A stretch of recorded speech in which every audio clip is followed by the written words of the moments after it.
It was a serene Thursday afternoon when I first encountered the situation that would turn my peaceful suburban life upside down.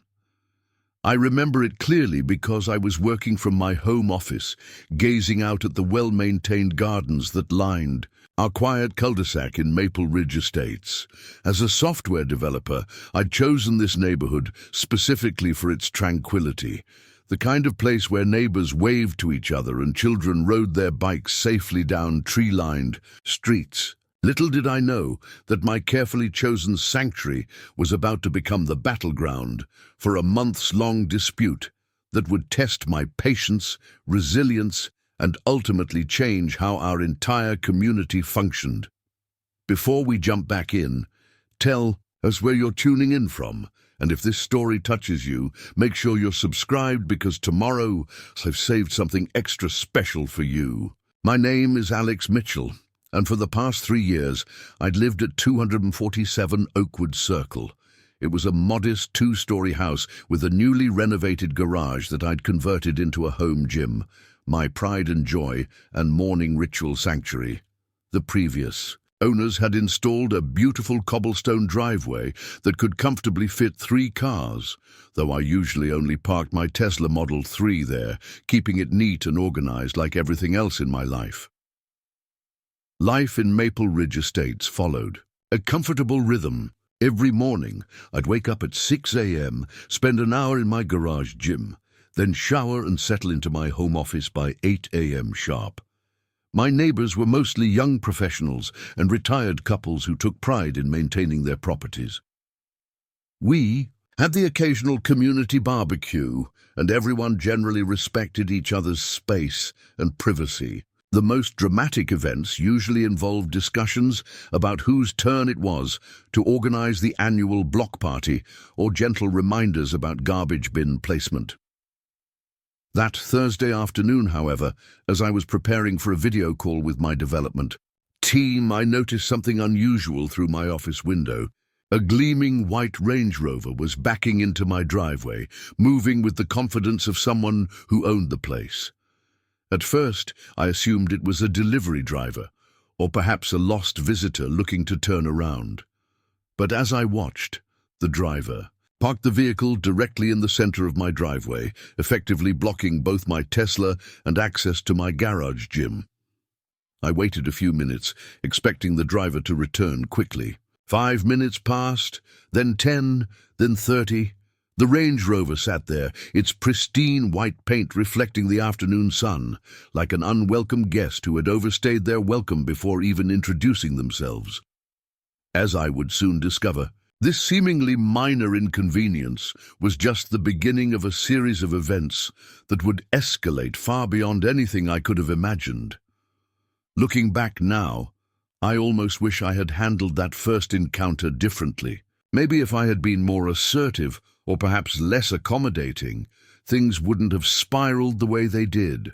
But hindsight, as they say, is 20/20. And none of us can predict how a simple parking dispute might evolve into a full-blown neighborhood saga that would eventually involve the police, lawyers, and even make its way to the local news.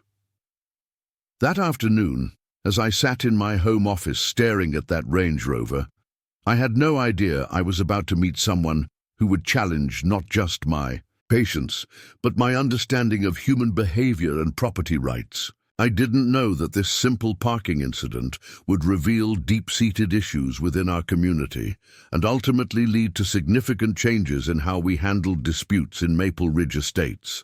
So grab a seat and get comfortable, because what I'm about to share is more than just a story about a car in the wrong place.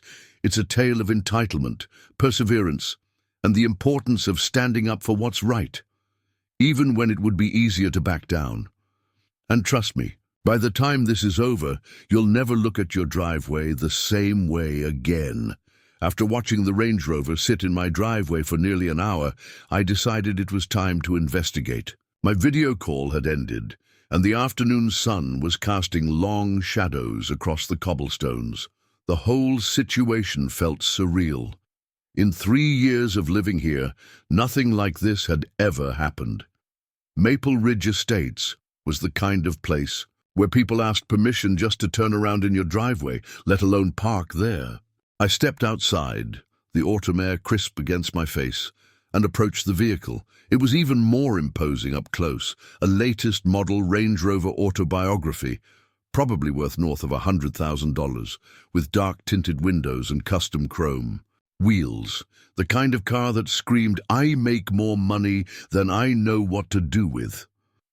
As I circled the vehicle, I noticed there was no note on the windshield, no business card tucked under the wiper blade, nothing to explain its presence on my property. My first thought was to call the police, but that felt like an overreaction. In Maple Ridge, we prided ourselves on handling things neighbor to neighbor. Besides, for all I knew, this could be a genuine emergency. Maybe someone had a medical issue and had to rush to a nearby house. I decided to be rational about this. Pulled out my phone and took several photos of the vehicle from different angles, making sure to capture the license plate. If nothing else, I'd have documentation of when this happened. Then I went back inside and drafted a polite but firm note on my monogrammed stationery, a touch I hoped would add a personal element to the message. "Hello, I noticed you've parked in my private driveway at 247 Oakwood Circle. While I understand this might have been an emergency, I need regular access to both my garage and parking space. Please avoid parking here in the future, as this is private property.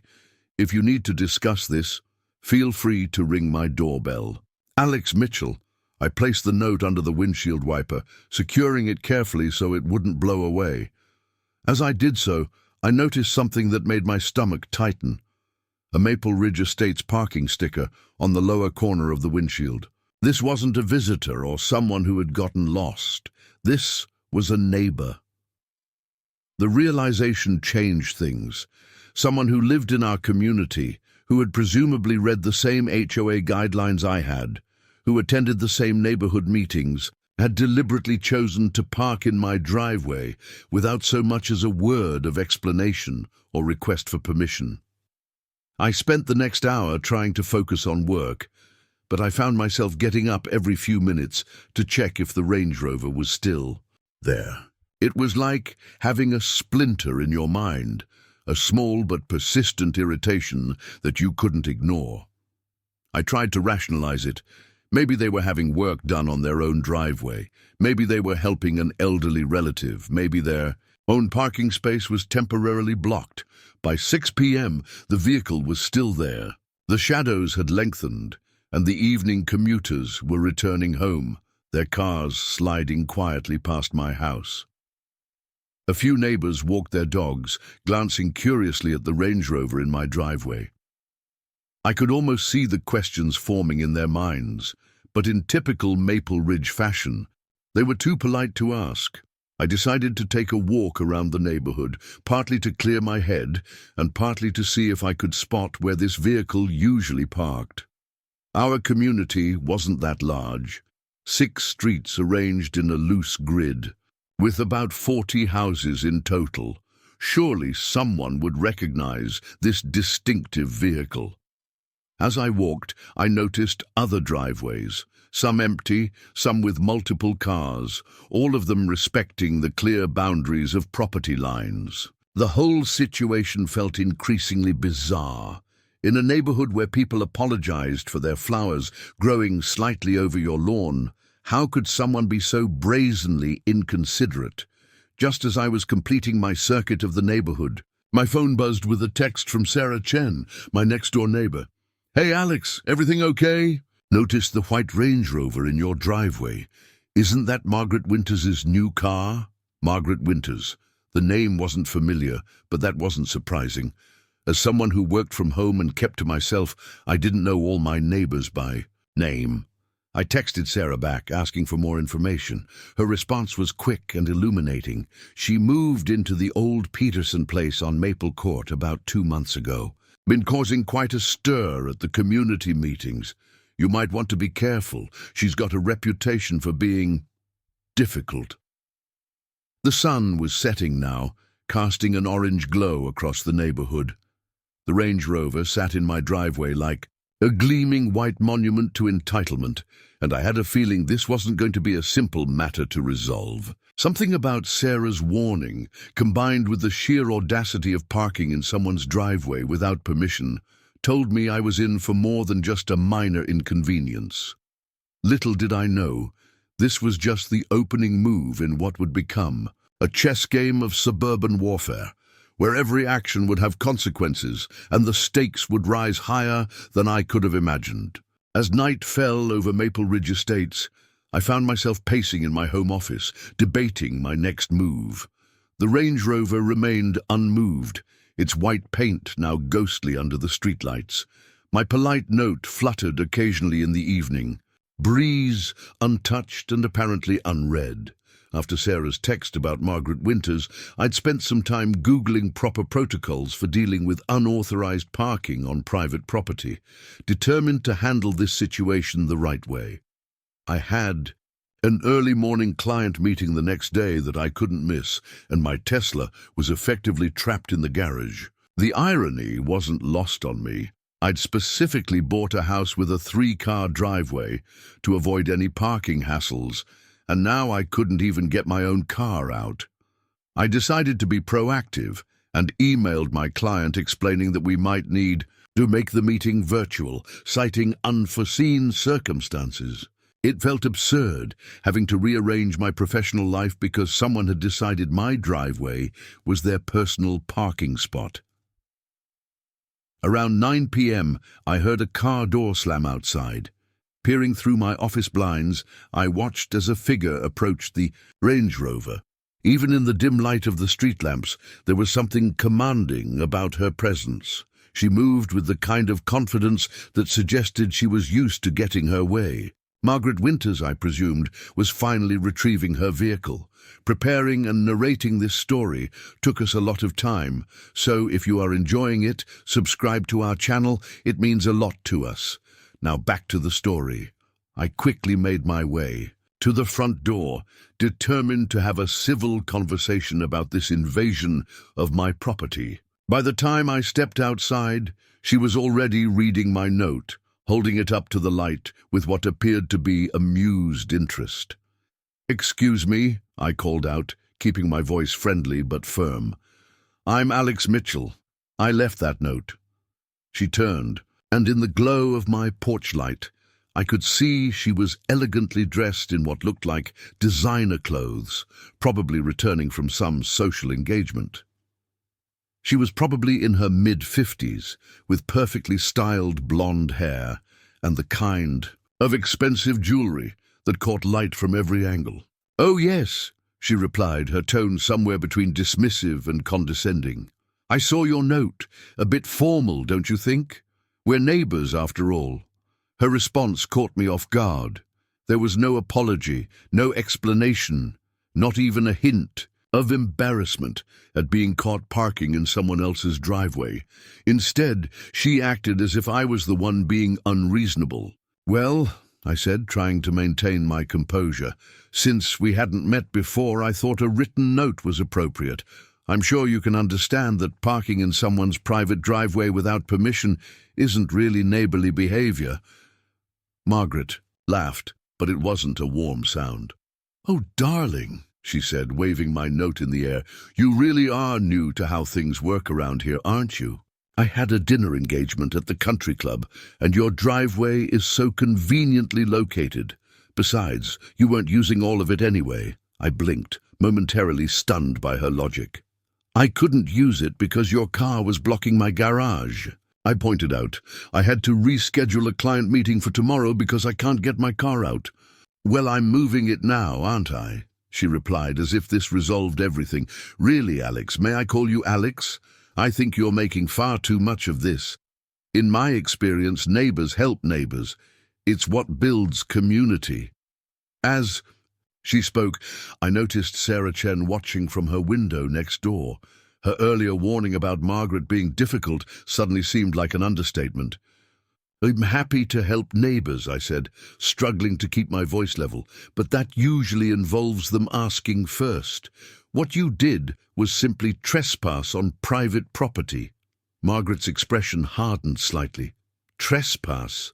My goodness, aren't we being dramatic? I've lived in far more exclusive neighborhoods than this, and nobody there made such a fuss about a simple parking arrangement. There was no arrangement, I said firmly. You parked in my driveway without permission, blocked my garage, and caused me professional inconvenience. I'd appreciate it if you didn't do it again. She had already started walking to the driver's side door, apparently done with the conversation.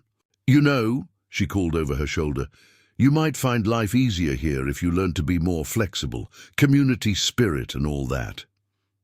As she climbed into her Range Rover, I added, to be clear, if you park here again without permission, I will have to take appropriate action. The engine purred to life, and she rolled down her window. Is that a threat, Alex? Her smile was cold. That's not very neighborly at all. With that, she backed out of my driveway and drove off into the night, leaving me standing there in disbelief. Sarah was outside a moment later, hurrying over to me. I heard everything, she said quietly. You should know that she did something similar to the Patels on Elm Street last month. They were too polite to confront her about it. I shook my head, still processing the encounter. Well, I'm not going to let this become a habit. I was polite. I left a note. I tried to have a reasonable conversation. If she does this again, I trailed off, already dreading the possibility. Just be careful, Sarah advised. Margaret has friends on the HOA board, and she's not afraid to make things difficult for people who cross her.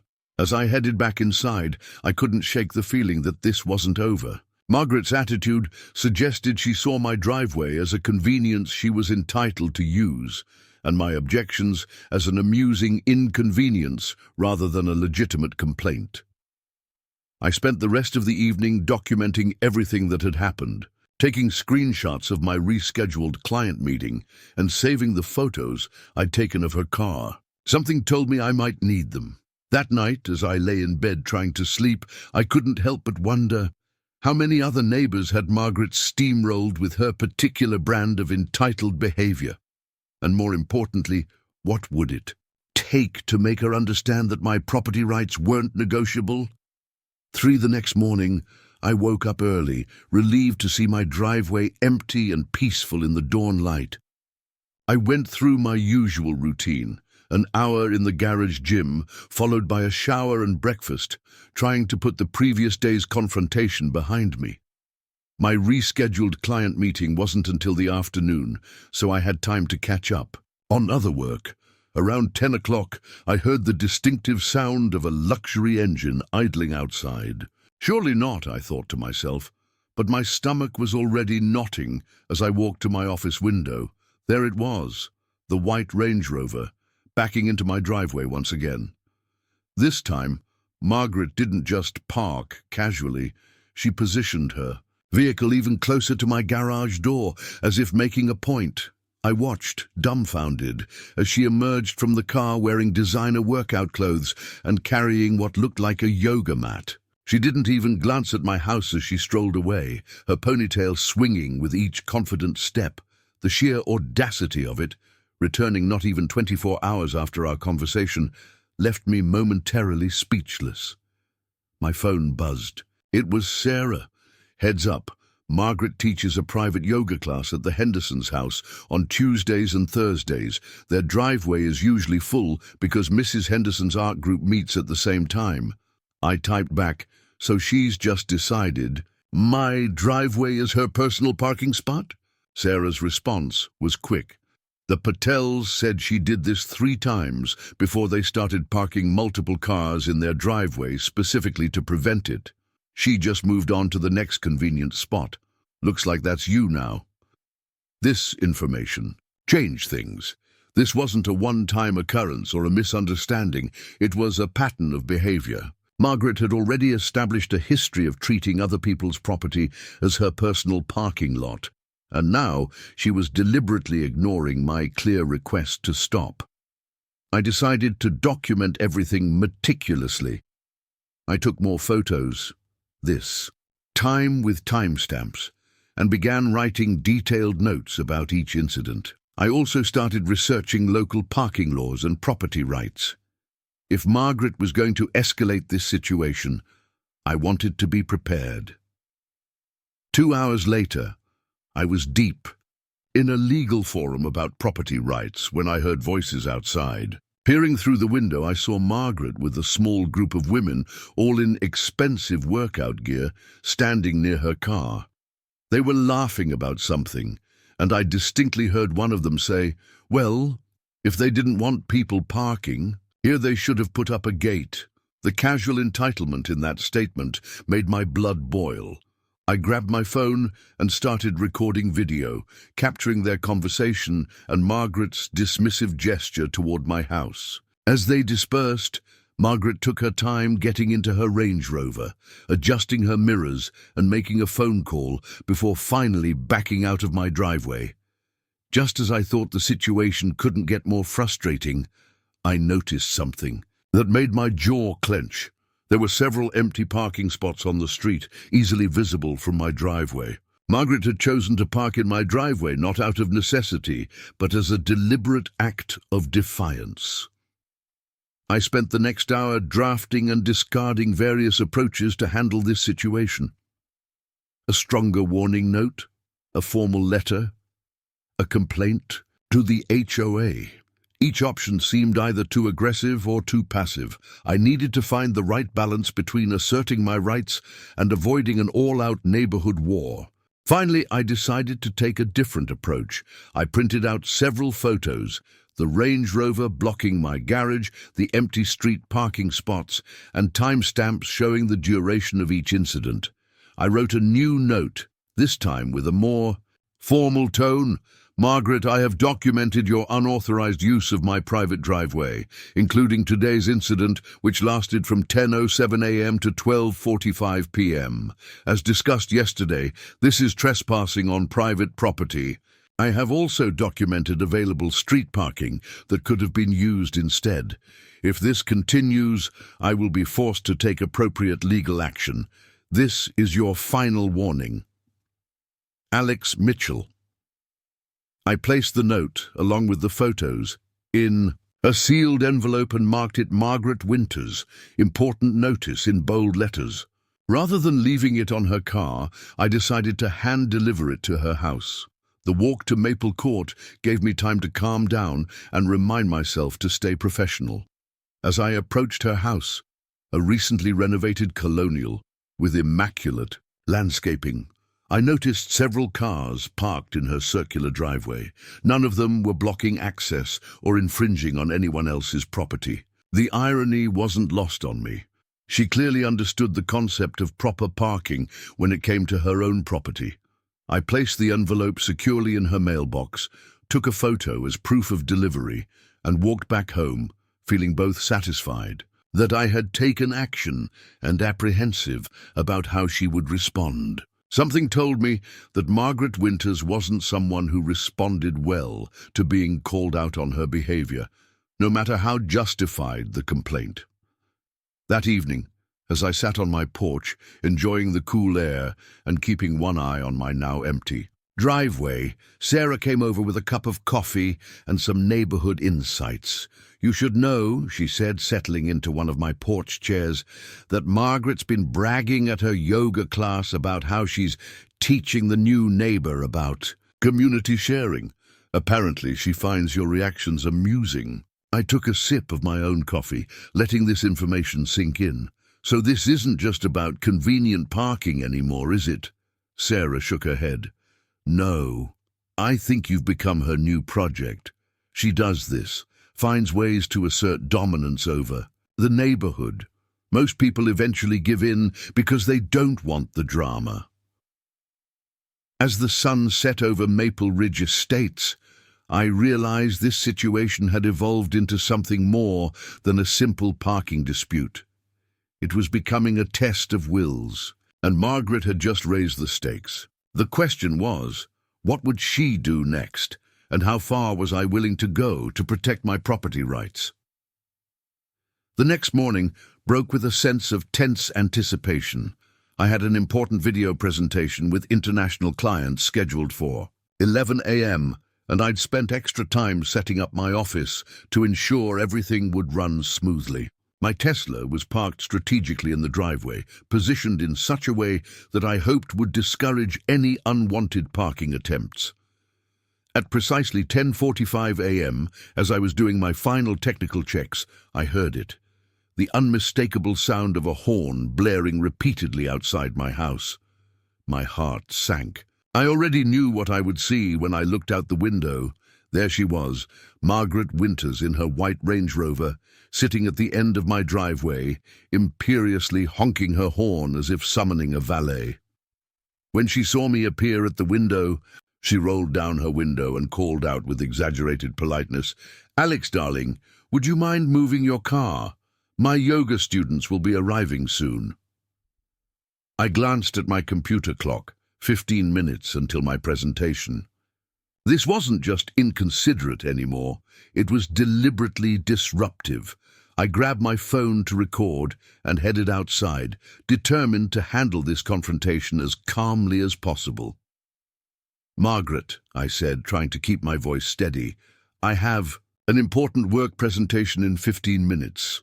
There's plenty of street parking available, and as I've made clear, you don't have permission to park in my driveway." She stepped out of her Range Rover, dressed in another expensive yoga outfit, her designer sunglasses pushed up on her head.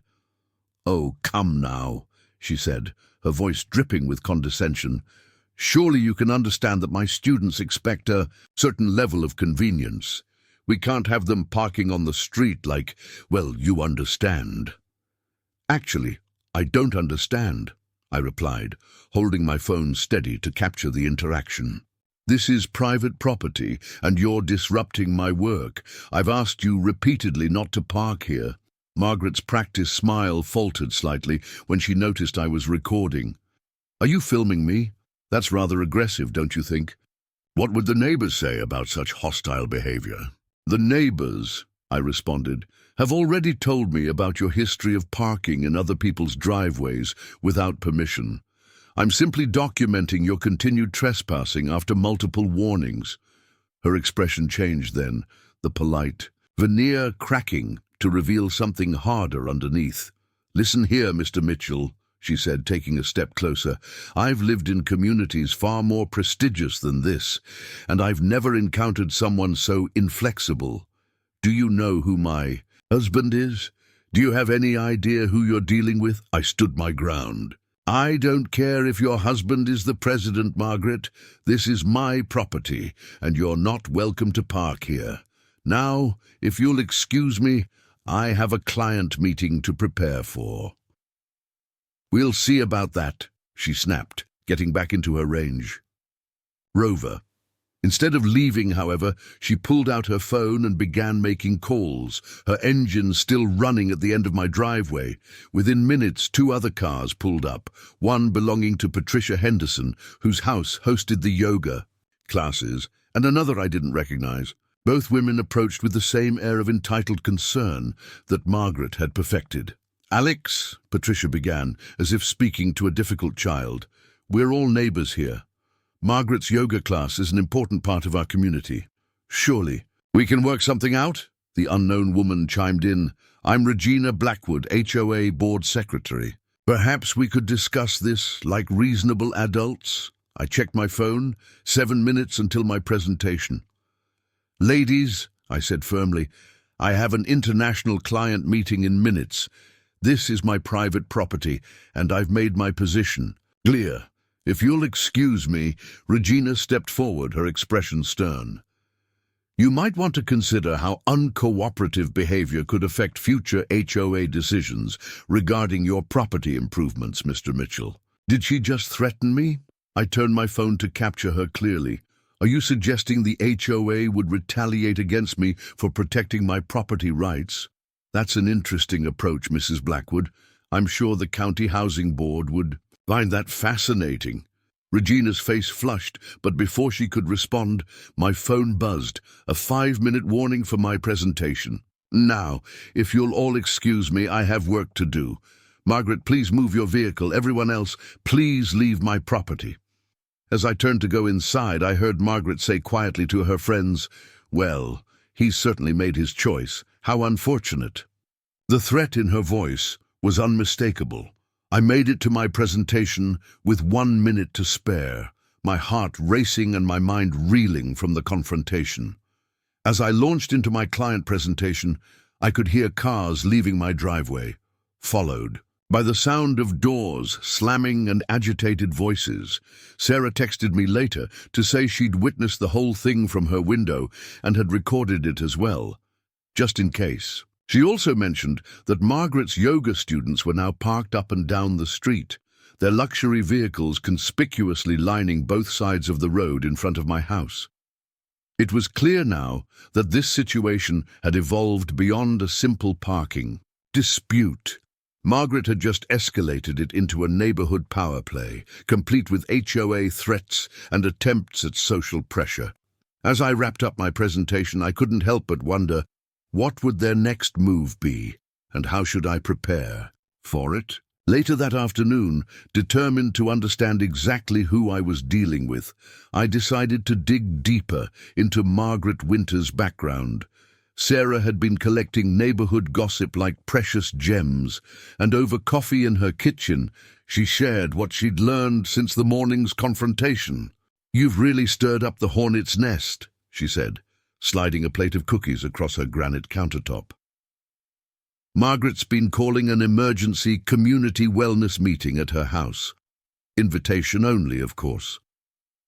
According to Sarah, Margaret had moved to Maple Ridge Estates after her husband's highly publicized merger of his tech company with a larger corporation. The move had been a downsize from their previous residence in an even more exclusive gated community, a fact Margaret apparently mentioned at every opportunity. "The thing is," Sarah continued, lowering her voice despite us being alone, "there are rumors about why they left their old neighborhood. My friend Lisa works at the country club where Margaret holds her social events, and apparently there was some sort of major dispute with their previous HOA board. Nobody knows the exact details, but they left rather suddenly." As if on cue, my phone buzzed with an email from the Maple Ridge Estates HOA. The subject line read, "Notice of community concerns. Urgent review required." My stomach tightened as I opened it. The email was clearly Margaret's handiwork, though it came under Regina Blackwood's signature.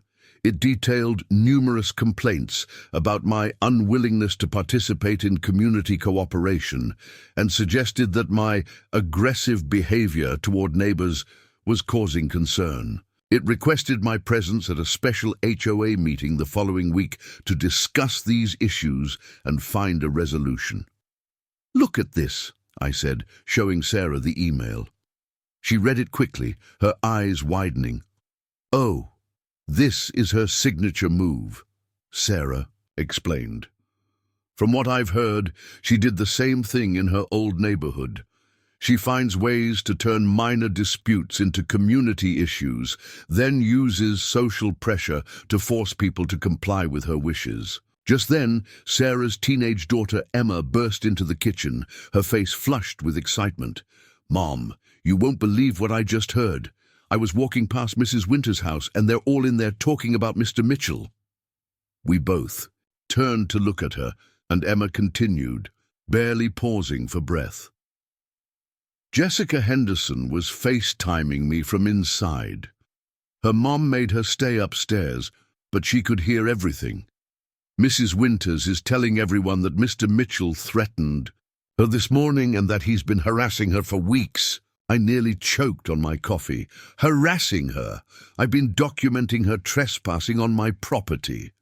Emma nodded eagerly, clearly thrilled to be sharing insider information. "That's not all. She's saying you're trying to ruin her yoga business, and that you've been taking creepy pictures of her and her students. Jessica said her mom and the other ladies are all really mad about it." Sarah placed a hand on my arm. "Alex, you need to be careful. Margaret's not just being difficult anymore. She's actively trying to turn the neighborhood against you."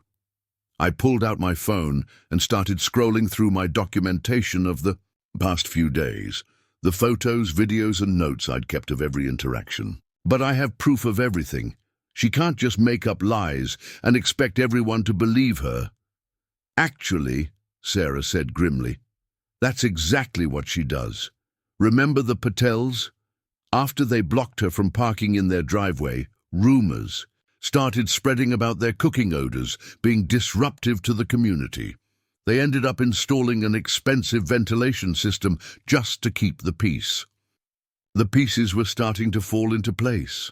Margaret wasn't just an entitled neighbor, she was a skilled manipulator who used social pressure and false narratives to get her way. When simple bullying didn't work, she turned to more sophisticated tactics, creating a false narrative of victimhood, mobilizing others against her targets, and using community institutions like the HOA to apply pressure. My phone buzzed again, this time with a text from an unknown number. As your neighbor, I feel compelled to warn you that your behavior toward Margaret is being discussed by the community. Many of us are very concerned. Perhaps you should consider apologizing before things escalate further. More messages followed from other unknown numbers, all with the same theme. I was being unreasonable. I was disrupting community harmony. I should be more accommodating. Margaret's strategy was working. She was building a narrative where she was the victim and I was the troublemaker. You know what's really clever about this? I said to Sarah, showing her the messages. She's making it seem like the parking issue is secondary to my aggressive response to it. She's shifting the entire focus of the conflict. Sarah nodded. That's why most people eventually give in. It's not about the parking anymore. It's about your reputation in the community. She's very good at this. As we sat there in Sarah's kitchen, I could almost feel the neighborhood's social dynamics shifting. Margaret wasn't just fighting for a parking space, she was waging a sophisticated campaign of social manipulation. And based on the growing number of concerned messages on my phone, she was winning. So, Sarah said after a long moment, what are you going to do? I looked down at my phone, at the evidence I'd carefully collected, and then at the stream of messages painting me as the neighborhood villain. I'm going to fight back, I said firmly, but I need to be smarter about it. Margaret wants to make this about community drama and social pressure. I need to make it about facts and law. Little did I know, Margaret Winters was just getting started, and her next move would force me to rethink my entire strategy. The next few days brought a new pattern that seemed carefully orchestrated to push me to my limits. Margaret's Range Rover appeared in my driveway like clockwork, not just for her yoga sessions, but at seemingly random times. Each time I documented it, she found new ways to twist the narrative. On Monday morning, I woke up to find her vehicle blocking my garage again. This time, there was a pink gift bag hanging from my doorknob with a note attached. Dear Alex, just a small gesture to help promote neighborhood harmony. We all want to be friends here, Margaret. Inside was an expensive scented candle and a schedule of her yoga classes, with my driveway listed as auxiliary parking. The passive-aggressive message was clear. She was documenting her attempts to be neighborly while continuing to violate my property rights. I took photos of everything, including the gift and note, adding them to my growing file of evidence. By Tuesday afternoon, the situation had evolved into a bizarre game of cat and mouse. I'd parked my Tesla strategically to block unauthorized parking, only to return from a quick errand to find my car had been effectively trapped by Margaret's Range Rover, positioned in such a way that I couldn't leave without asking her to move. "Oh, I'm so sorry," she'd say with exaggerated concern when I'd call her to move her vehicle. "I thought you were done for the day. You really should post your schedule so we can all coordinate better." She'd then take her time arriving to move her car, usually showing up just as I was about to be late for something important. The psychological warfare extended beyond just parking. Every time I stepped outside, there seemed to be a small group of Margaret's supporters walking past my house, their conversations dropping to whispers as they glanced in my direction. Social media wasn't much better. I'd been removed from the neighborhood's private Facebook group for creating a hostile environment, and noticed my posts on the community bulletin board about local events were being deleted. Wednesday brought a new twist. I returned from a morning run to find Margaret's Range Rover in my driveway yet again, but this time it was different. The vehicle was flanked by two others, a Mercedes SUV and a BMW, all parked at angles that completely blocked access to my property. As I stood there, sweating from my run and trying to process this escalation, I heard laughter from the Henderson's house next door. Through the large bay windows, I could see Margaret leading her yoga class, occasionally glancing out toward my driveway with a satisfied smirk. The message was clear.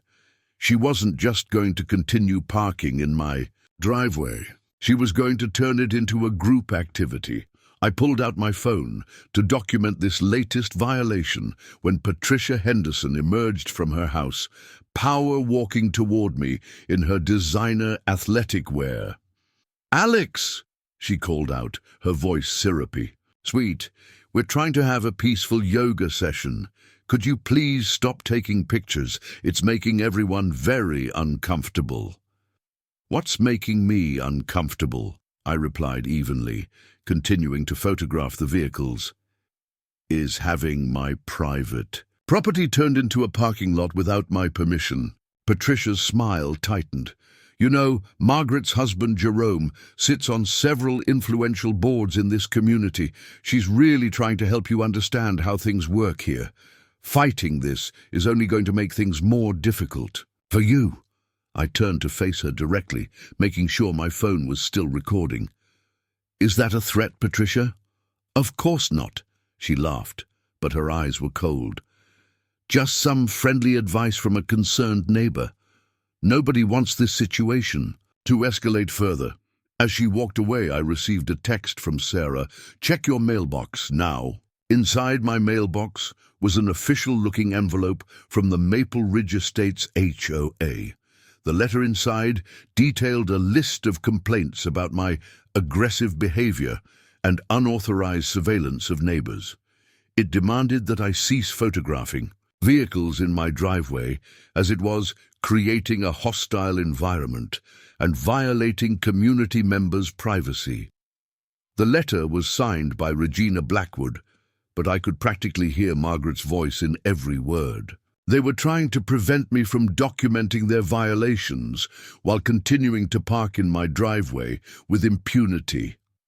I was scanning the letter when I heard car doors slamming. The yoga class had ended, and Margaret's students were returning to their vehicles.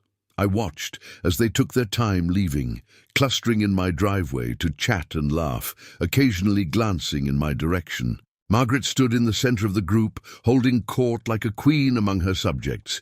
"Isn't it such a lovely space for parking?" I heard her say loudly. "So much more convenient than the street, though some people just don't understand the concept of community sharing." As the group finally dispersed, Margaret lingered behind. She walked over to where I stood, still holding the HOA letter. "You know, Alex," she said quietly, "this could all be so much easier if you'd just cooperate. Fighting the natural order of things never ends well." With that, she turned and walked away, leaving me standing in my own driveway, holding a letter that essentially told me I had no right to document people trespassing on my property. That evening, as I added the day's events to my documentation file, I realized something important. Margaret wasn't just trying to park in my driveway anymore. She was attempting to establish dominance over my property through a combination of social pressure, administrative harassment, and subtle threats. Each escalation was carefully calculated to make me look like the aggressor, while positioning herself as a reasonable neighbor just trying to promote community harmony. The question was, how do you fight back against someone who's turned the entire neighborhood into their personal chessboard? That evening, a surprising invitation arrived via text from Martha Ramirez, a longtime resident who lived at the far end of Maple Ridge Estates. "Coffee tomorrow at the Bean House, 10 a.m., need to talk. About Margaret, come through the back entrance." The cryptic nature of the message intrigued me, especially coming from someone I'd barely interacted with before. The Bean House was a small cafe just outside our neighborhood, far enough away to avoid the prying eyes of Margaret's social circle. When I arrived the next morning, I found Martha already seated in a quiet corner booth, accompanied by 3 other neighbors I recognized but didn't know well. Tom Baker, a retired judge, Linda Chen, no relation to Sarah, and Robert Patel, whose family had dealt with Margaret before. "Thank you for coming, Alex," Martha said as I sat down. She was in her 60s, with silver hair and sharp eyes that suggested she missed nothing. "We've been watching what's happening with Margaret, and we think it's time you knew the whole story." Over the next hour, fueled by multiple cups of coffee, they shared their experiences. It turned out Margaret's campaign against me was following a familiar pattern, one she'd perfected long before arriving at Maple Ridge Estates. She did the same thing in Riverside Heights, Tom explained, his former judge's demeanor lending weight to his words. "I have colleagues who live there. Margaret and her husband left after nearly 2 years of creating chaos in that community. But here's the interesting part. They left just before the HOA could vote on new bylaws specifically designed to prevent the kind of behavior she was exhibiting." Linda Chen leaned forward, her voice low. "My sister lives in Riverside Heights. Margaret would park her car wherever she wanted, claiming various emergencies or social obligations. When people complained, she'd turn it around on them, make them look like the troublemakers. Sound familiar?"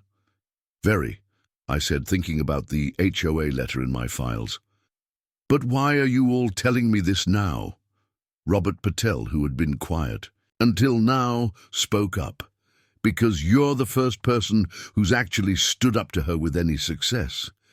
The rest of us," he glanced at the others, "we either gave in or found ways to work around her."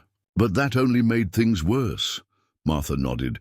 "Margaret operates by creating divided camps in the neighborhood. Those who support her get social benefits, invitations to exclusive events, connections to her husband's business network, preferential treatment from the HOA board. Those who resist get isolated and harassed until they either fall in line or leave. But here's what you really need to know," Tom added, sliding a folder across the table. "I did some digging through public records. Margaret and Jerome's pattern goes back further than Riverside Heights. They've lived in 4 different upscale communities in the past 8 years. Each time they left amid controversy, but they always managed to make it look like they were the victims of unreasonable neighbors." I opened the folder to find printouts of old community newsletters, social media posts, and local news snippets, all documenting similar situations in different neighborhoods. The pattern was undeniable. Margaret would establish herself as a social force, create conflicts over property and community rules, then manipulate the situation until she got her way. "Watch out for the next phase," Linda warned. "When intimidation doesn't work, she starts with the legal threats. Her husband's company keeps several law firms on retainer, and she's not afraid to use them." "She's already threatened that," I said, showing them the HOA letter. "But why go to all this trouble just for a parking space?" Martha's expression was grim. "It's not about the parking, it's about control. Margaret needs to establish dominance in every community she enters. Your driveway is just the battlefield she's chosen this time." "The problem is," Robert added, "no one's ever managed to collect enough evidence to really challenge her. She's careful about leaving a paper trail, and she's expert at making her opponents look unhinged while appearing perfectly reasonable herself." As if on cue, my phone buzzed with another text from an unknown number. "Your continued harassment of Margaret has been noted. Expect to hear from our lawyers." I showed it to the group. "Classic Margaret," Linda sighed. Anonymous threats, always just vague enough to maintain deniability. But here's where you have an advantage, Tom said, tapping the folder. You've been documenting everything from the start. Keep doing that. And now you have us, witnesses to her pattern of behavior across multiple communities. Martha reached into her bag and pulled out a business card. This is my son's contact information.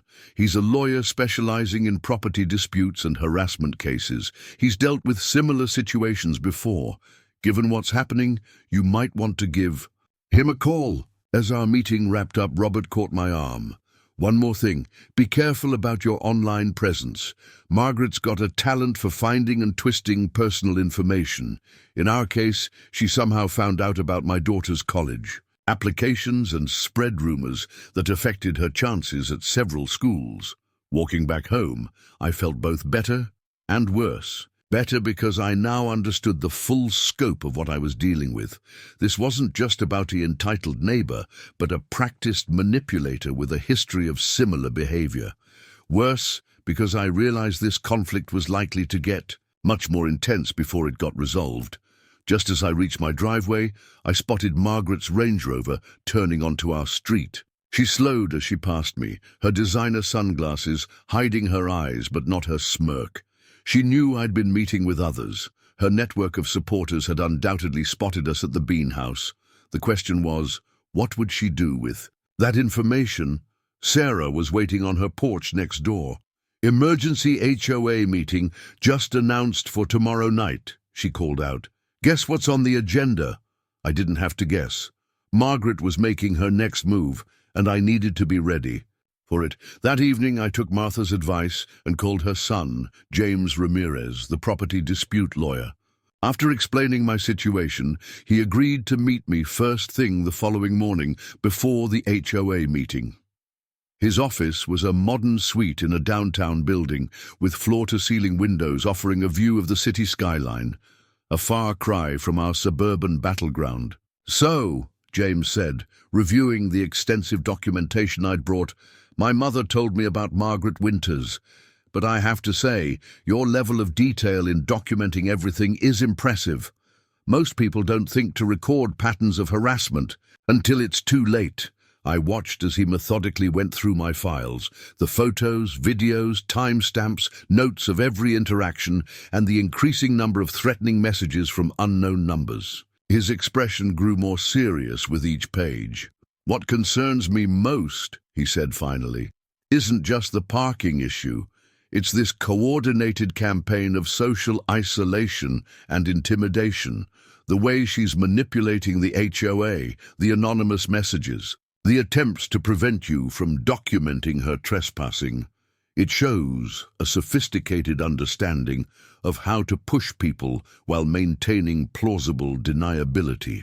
Can she actually prevent me from photographing vehicles parked in my own driveway?" I asked, thinking about the HOA letter. James shook his head. "Absolutely not. You have every right to document trespassing on your private property. In fact, I'd strongly encourage you to install security cameras if you haven't already.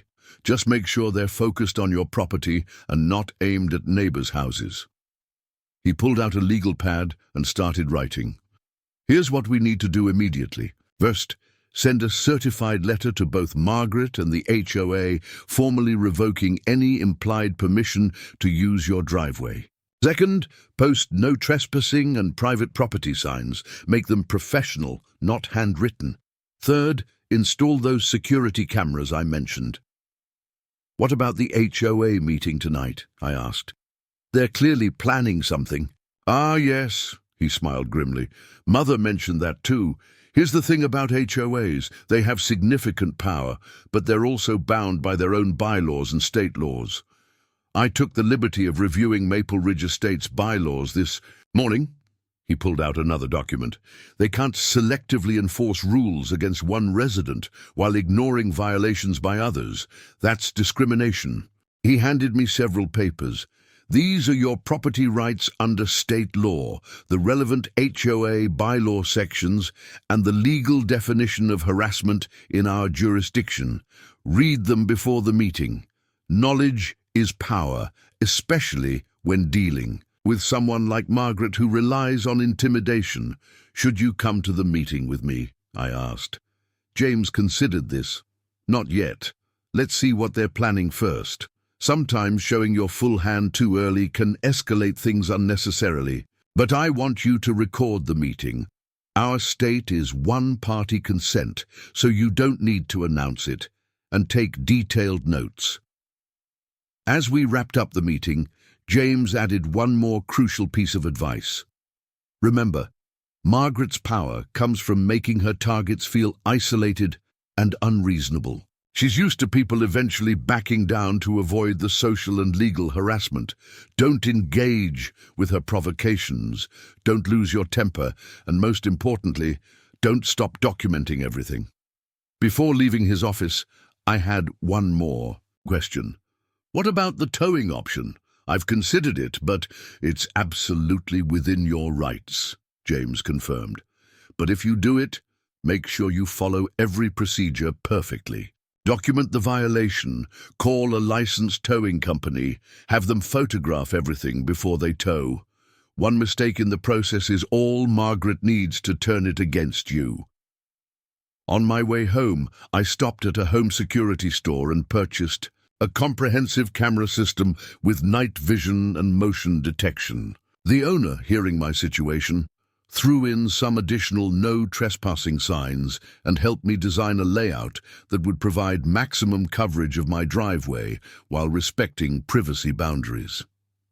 I spent the afternoon installing the cameras and signs, aware of the occasional dog walker or jogger who seemed very interested in my activities. No doubt Margaret's intelligence network was already reporting back to her. Sure enough, by late afternoon, my phone buzzed with a text from Regina Blackwood. Security cameras must be approved by the HOA Architectural Committee. Please remove them immediately. I smiled, remembering James's words about HOA bylaws. I had already checked. Security cameras for personal property protection were explicitly permitted without prior approval, as long as they didn't infringe on neighbors' privacy. Just then, Sarah texted, "Heads up. Margaret just pulled into her driveway with Regina and Patricia. They'd been in there for an hour. Whatever they're planning for tonight's meeting, it's big." I looked at my watch. 2 hours until the HOA meeting. Time to review those legal documents James had given me and prepare for whatever Margaret had planned. As I sat at my desk reading through property laws and HOA regulations, I couldn't help but feel a shift in the dynamic. For the first time since this conflict began, I felt truly prepared. My phone buzzed again, another anonymous text. "Last chance to apologize to Margaret before the meeting. Things could get very unpleasant for you." I didn't respond. Instead, I added it to my documentation file, checked the battery on my recording device, and continued studying the bylaws. Margaret might have social influence on her side, but I was building something more powerful, a legal foundation for fighting back. The question was, would it be enough to counter whatever she had planned for tonight's meeting? As evening approached, I prepared my final warning strategy following James's legal advice. I drafted a formal notice that would serve as the last step before taking more serious action. The timing was crucial. I wanted this documented before the HOA meeting, creating a clear paper trail of reasonable attempts at resolution. Using my office printer, I created an official-looking document. Formal notice of trespass and final. Warning date, current date. To Margaret Winter's address, 385 Maple Court, Maple Ridge Estates. This document serves as formal notice that you are not permitted to park any vehicles on the private property located at 247 Oakwood Circle. Any previous implied or assumed permission is hereby explicitly revoked. Your continued unauthorized use of this private property constitutes trespassing under state law, Section 472.1. All future violations will be dealt with through appropriate legal channels, including but not limited to vehicle towing at owner's expense and potential legal action. This property is now under 24-hour video surveillance. and all violations will be documented. Sincerely, Alexander Mitchell, property owner, 247 Oakwood Circle. I made 3 copies, one for Margaret, one for the HOA board, and one for my records. Each copy was time-stamped, and I took photos of them for additional documentation. Just as I finished, I noticed movement on one of my new security camera feeds. Margaret's Range Rover was approaching my driveway, but this time something was different. She wasn't alone. 3 other vehicles followed her, all expensive SUVs I recognized from her yoga classes. They formed a line along the street, their engines running. I grabbed my phone and started recording as Margaret emerged from her vehicle. She was dressed impeccably in a designer suit, clearly ready for the HOA meeting. With deliberate steps, she walked up my driveway, her heels clicking against the cobblestones. "Alex," she called out, her voice carrying that false sweetness I'd come to know well. "I thought we should have a chat before the meeting, clear the air, so to speak." I stepped onto my porch, keeping the camera rolling. "I was just about to deliver something to you, Margaret." She waved dismissively at my camera. "Oh, put that away. This constant recording is so hostile. I'm trying to be neighborly here." "I prefer to document our interactions," I replied calmly. "Given recent events, I'm sure you understand." Her smile tightened. "You know, Alex, I've been thinking. Perhaps we got off on the wrong foot. I'm willing to be reasonable about this whole parking situation. We could work out a schedule, maybe. Certain days for my yoga classes." I held up the formal notice. "Actually, I have my response right here." Before I could continue, she cut in, "Before you do anything rash, you might want to consider what's at stake here. The HOA board is very concerned about your recent behavior. The cameras, the hostile documentation, the harassment of my yoga students, it's all rather troubling." "Harassment?" I kept my voice steady. "You mean documenting trespassing on my private property?" She took a step closer, lowering her voice. "Listen carefully, Alex. I'm trying to help you here. You're new to the neighborhood, still establishing yourself, your home office business, your reputation in the community. These things are fragile. It would be a shame if your difficult behavior started affecting other aspects of your life." I noticed her friends in their SUVs had moved closer, positioning their vehicles strategically around my driveway. A clear intimidation tactic. "Is that a threat, Margaret?" I asked, making sure my camera captured everything.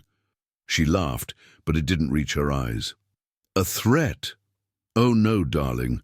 Just a friendly observation about how things work in communities like ours. Social capital is everything, wouldn't you agree?" I held out the formal notice. "This is your final warning, Margaret. No more unauthorized parking on my property. Any future violations will result in immediate towing and potential legal action." She took the notice, glancing at it briefly before folding it into her designer handbag. "Well, if that's your choice." She turned to walk away, then paused. "You know, it's interesting. I was just talking to Regina about property improvement applications. Did you know your home office might not be properly zoned for business use? The HOA board will need to review that, of course." I stood my ground. "Everything about my home office is properly permitted and documented, but I appreciate you showing your hand, Margaret. These attempts at intimidation make for excellent evidence." Her face hardened for a moment before she recovered her practiced smile. "Evidence? Oh, Alex, you really don't understand how things work here, do you? See you at the meeting." As she walked back to her Range Rover, her friends revved their engines in an orchestrated display of support. One by one, they drove past my house, each driver giving me a cold stare. I waited until they were gone before sending the security camera footage and a recording of the interaction to James Ramirez. His response was quick. "Perfect. She just gave us exactly what we needed. Her threat about your home office is a clear attempt at retaliation. Keep the cameras rolling and stay calm at the meeting. Let's see what other mistakes she makes. Looking at my watch, I saw I had just under an hour before the HOA meeting. Time to gather my documentation and prepare for whatever Margaret had planned. One thing was certain.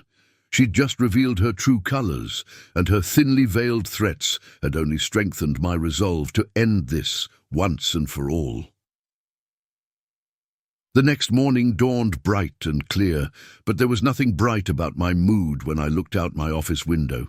Despite the formal warning, despite the security cameras clearly visible from the street, Margaret's white Range Rover was once again parked in my driveway. This time, she'd positioned it even closer to my garage, making it impossible for me to get my Tesla out.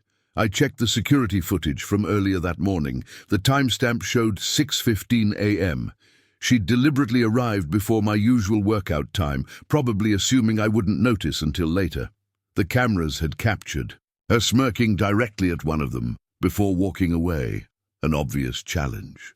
Something in me snapped. Not in an angry way, but in that calm, crystal-clear moment of decision that comes when you've finally had enough. I picked up my phone and called the number James Ramirez had given me for Anderson's towing service, a company he'd vetted and worked with before. "This is Mike Anderson," a gruff voice answered on the second ring. "Good morning. My name is Alex Mitchell.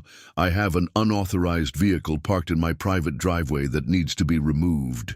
James Ramirez suggested I call you." "Ah, James. Sent you? He mentioned you might be calling. You've got all the proper documentation?" "Yes, everything. Security camera footage of the trespass, previous written warnings, no trespassing signs clearly posted. The works." "Smart man," Mike replied. "Give me your address. I can be there in 30 minutes. While waiting, I gathered all my documentation into a folder and sent fresh copies of everything to James. I also set up my phone to record video, just in case. 25 minutes later, a large tow truck pulled up in front of my house. Mike Anderson was a burly man in his 50s with salt and pepper hair and the kind of no-nonsense demeanor that suggested he'd seen it all. He examined my documentation thoroughly, walked the property to verify the no trespassing signs were clearly visible, and reviewed the security camera footage of Margaret parking that morning. "Everything looks in order," he said, pulling out his own camera. "I'm going to document the vehicle's condition before we hook it up. Standard procedure. As Mike worked, I noticed curtains twitching in nearby houses. Word would get back to Margaret soon."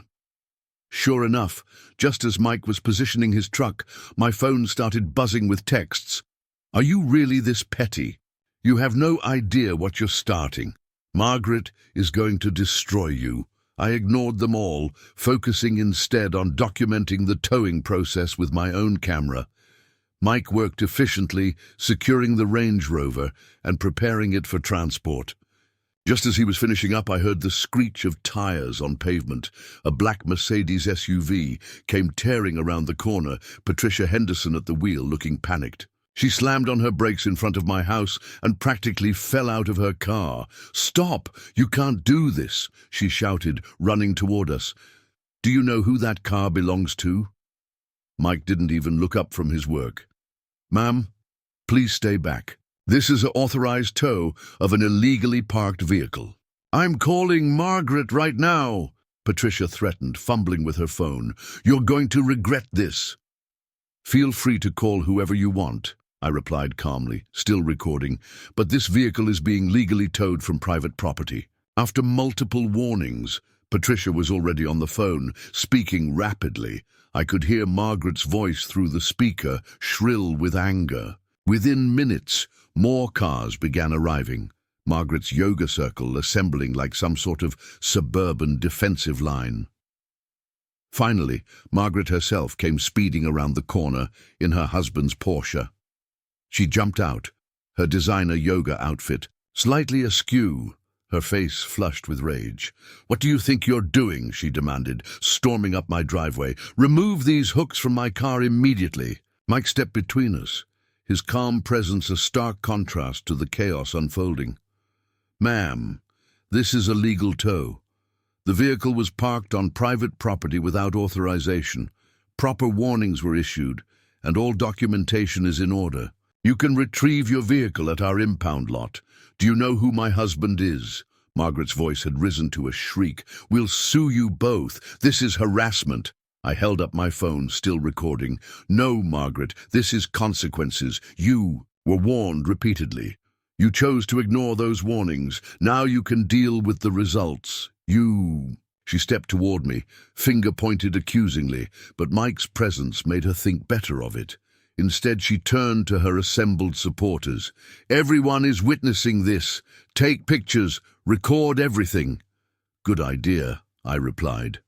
"More. Documentation is always helpful." Mike had finished securing the Range Rover and was preparing to leave. Margaret's face contorted with fury as she watched her vehicle being prepared for towing. "This isn't over," she hissed. "Not by a long shot. You have no idea what you've just started." "Actually, Margaret, I'm finishing what you started," I said quietly.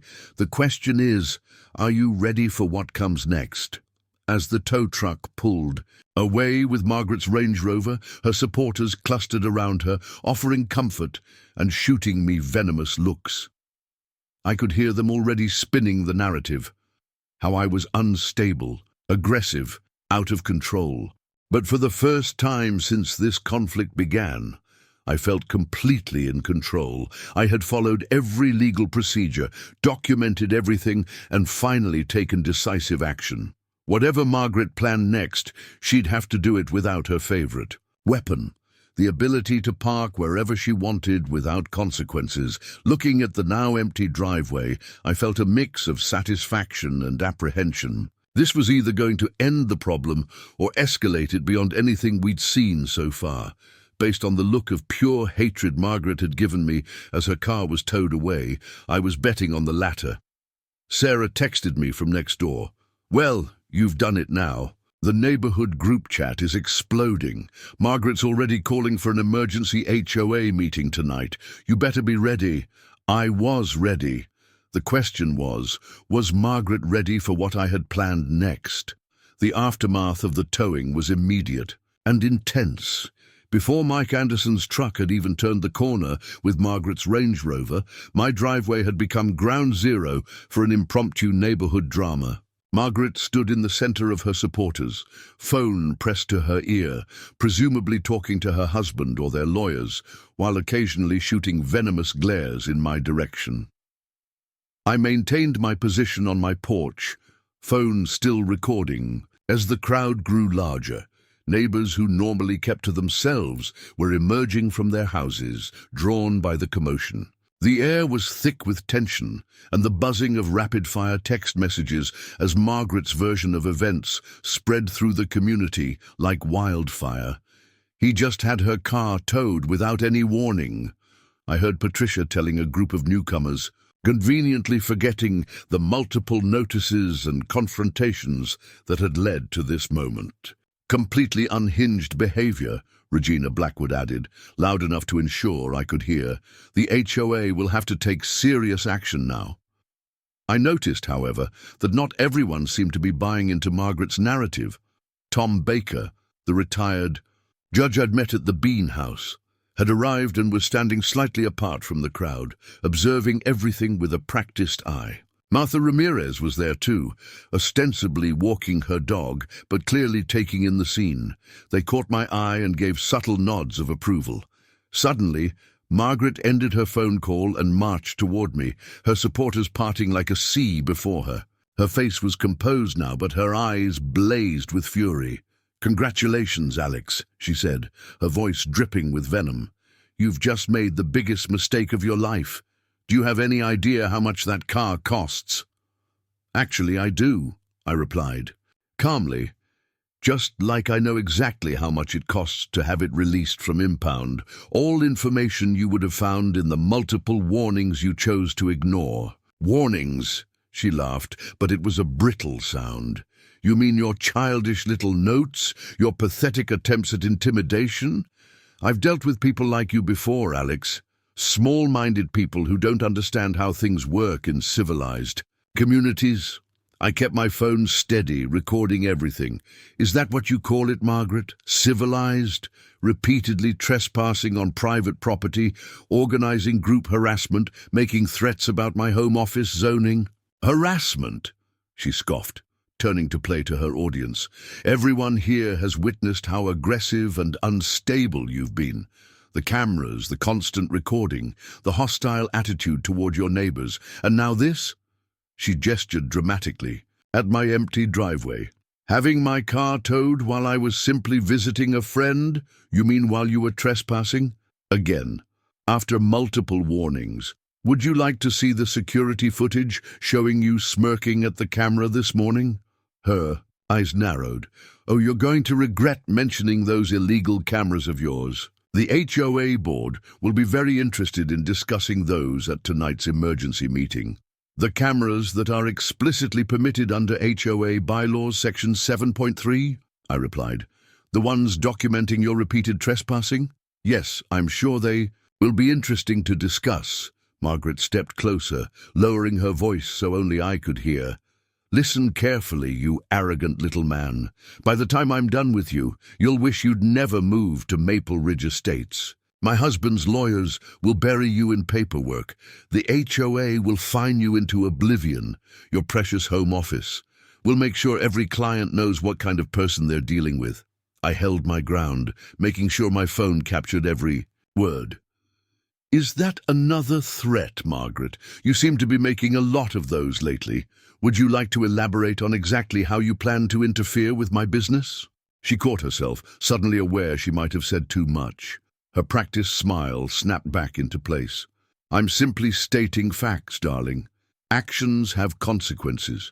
You've chosen to escalate this situation, and now you'll have to deal with what comes next. I couldn't agree more about consequences, I replied, which is why I have copies of everything, every interaction, every threat, every attempt at intimidation. Would you like to know what my lawyer thinks about your pattern of behavior? For just a moment, uncertainty flickered across her face. Then she turned to her assembled supporters. Ladies, I believe we have an emergency HOA meeting to prepare for. Alex here has clearly demonstrated why we need to discuss his increasingly concerning behavior. As the crowd began to disperse, following Margaret like a flock of well-dressed sheep, Sarah emerged from her house and walked over to me. That was quite a show, she said quietly, but you know she's going to make you pay for this. Actually, I replied, stopping the recording and immediately backing it up to multiple secure locations. I think Margaret just made a crucial mistake. Did you notice how quickly she jumped to threats about my business? My lawyer's going to love that. Sarah looked worried. Just be careful. Margaret's already calling in favors. I overheard Patricia saying Jerome is flying back early from his business trip. They're going to throw everything they have at you. I nodded, watching as the last of Margaret's supporters drove away. Let them try. For the first time since this started, we're playing by my rules, not hers. But as I headed back inside to prepare for the inevitable HOA meeting, I couldn't shake the feeling that Margaret's next move would be designed to hit me where it hurt most. The question was, what was she planning, and how could I stay one step ahead of her? The retaliation began almost immediately after Margaret retrieved her Range Rover from impound, and it was clear she'd put significant thought into making my life as difficult as possible. The first sign came early the next morning when I opened my front door to find my entire driveway covered in lawn clippings and leaves. The security cameras had caught 2 of Margaret's yoga students dumping bags of yard waste at 5 a.m., but they'd worn hoodies and kept their faces turned away from the cameras. This was just the beginning. Over the next few days, a pattern of petty harassment emerged, each incident carefully orchestrated to stay just on the legal side of vandalism while making my daily life increasingly uncomfortable. My mailbox began overflowing with subscriptions I'd never signed up for. Dozens of magazines, catalogs, and promotional materials addressed to increasingly offensive variations of my name. Every local charity suddenly had me listed as an enthusiastic donor, leading to a constant stream of solicitation calls. Food deliveries I hadn't ordered started showing up at all hours, always with instructions to knock loudly until someone answers. The social isolation campaign intensified as well. I discovered I'd been removed from all neighborhood group chats and email lists, including important ones about security and maintenance updates. Local service providers, from housekeepers to handymen, suddenly became too busy to work. At my address, even my regular grocery delivery service cancelled my account due to multiple complaints. But Margaret's masterpiece of manipulation came in the form of a series of posts on the neighborhood's private social media groups, which I could no longer access, but Sarah kept me informed about. Without ever mentioning me by name, she began sharing concerns about home-based businesses in residential areas, just wondering if anyone else is worried about the increased traffic and safety issues from certain commercial activities in our neighborhood. My young nieces visit often, and I'm concerned about strangers coming and going all day. The implications were clear. She was laying groundwork to challenge my home office zoning. Soon, other posts appeared, each more suggestive than the last. Has anyone else noticed unusual photography equipment pointed at the street? As a woman, I feel unsafe. Maybe we need stricter guidelines about recording devices. Some of us do private yoga in our backyards. Then came the mysterious car that started parking on the street near my house. It would sit there for hours, the driver always seeming to be on their phone.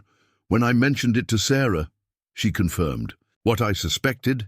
It was Margaret's college-age nephew, paid to monitor my comings and goings. The surveillance went both ways, though. My security cameras caught Margaret's supporters driving by, slowly multiple times a day, photographing my house and anyone who visited. One evening, I returned from a grocery run to find Patricia Henderson apparently taking pictures of my license plate.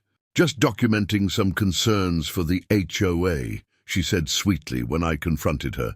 We need to make sure all vehicles in the neighborhood are properly registered to their listed addresses. The pressure was constant and came from all directions. Anonymous notes appeared in my mailbox suggesting I consider the community's welfare and think about selling before property values are affected. Each time I left my house, there seemed to be a small group of Margaret's supporters nearby, watching and whispering. My phone buzzed constantly with texts from unlisted numbers. Hope your clients know what kind of person they're working with. Cameras won't protect you forever. Maybe it's time to find a more suitable neighborhood. I documented everything, sending daily updates to James Ramirez. His response was always the same. Keep recording, don't engage. They're trying to provoke a reaction they can use against you. The situation reached a new level when Margaret apparently decided to turn my driveway into a social statement. Every morning, her yoga students would park their cars as close to my property line as legally possible, effectively creating a wall of luxury vehicles around my house. They weren't technically on my property, but the message was clear. I was under siege. One morning, I found a glossy flyer in my mailbox. It announced a new community safety initiative meeting at Margaret's house, featuring a discussion about protecting our neighborhood from unwanted surveillance and commercial activities. The flyer included a photo of my house with my security cameras circled in red. Sarah texted me a screenshot from the neighborhood chat where Margaret had posted, "So grateful for everyone's support in addressing our community's safety concerns. Sometimes one bad apple forces us all to take action to preserve our way of life." The comments below were a mix of subtle and overt threats. Maybe it's time for a special HOA assessment on properties with commercial activities. Those cameras seem like a violation of privacy rights. Some people just don't understand how things work here. That evening, as I sat in my home office documenting the day's harassment, I noticed movement on my security feed. Margaret was walking up my driveway alone for once.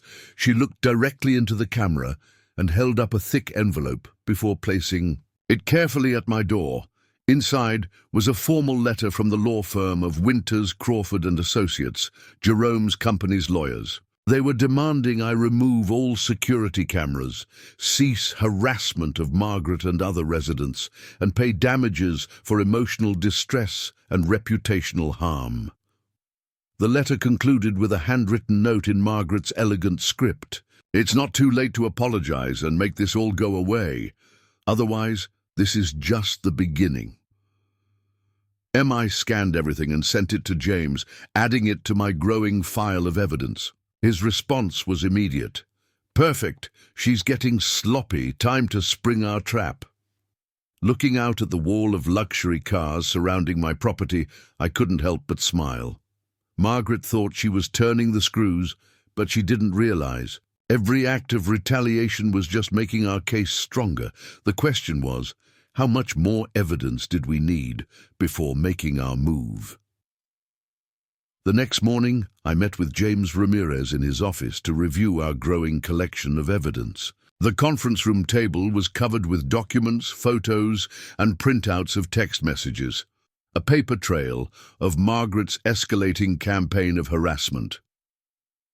"This is actually better than I hoped," James said, sorting through the latest batch of evidence. "She's making classic mistakes. Each retaliatory action creates a clearer pattern of harassment. The lawn clippings incident? They wore hoodies, but the security footage shows one of them getting into a car registered to Patricia Henderson. The fake subscriptions? All traceable through IP addresses. The legal threat letter? A clear attempt at intimidation using her husband's firm's resources." I pushed forward a new set of photos. This was from yesterday, Margaret's supporters creating what they're calling a community safety watch around my house. They're technically on public property, but it's clearly coordinated harassment, James finished, examining the photos. "Look at these timestamps. They're rotating in shifts. This isn't random neighborhood activity, it's organized surveillance." Just then, my phone buzzed with a text from Sarah.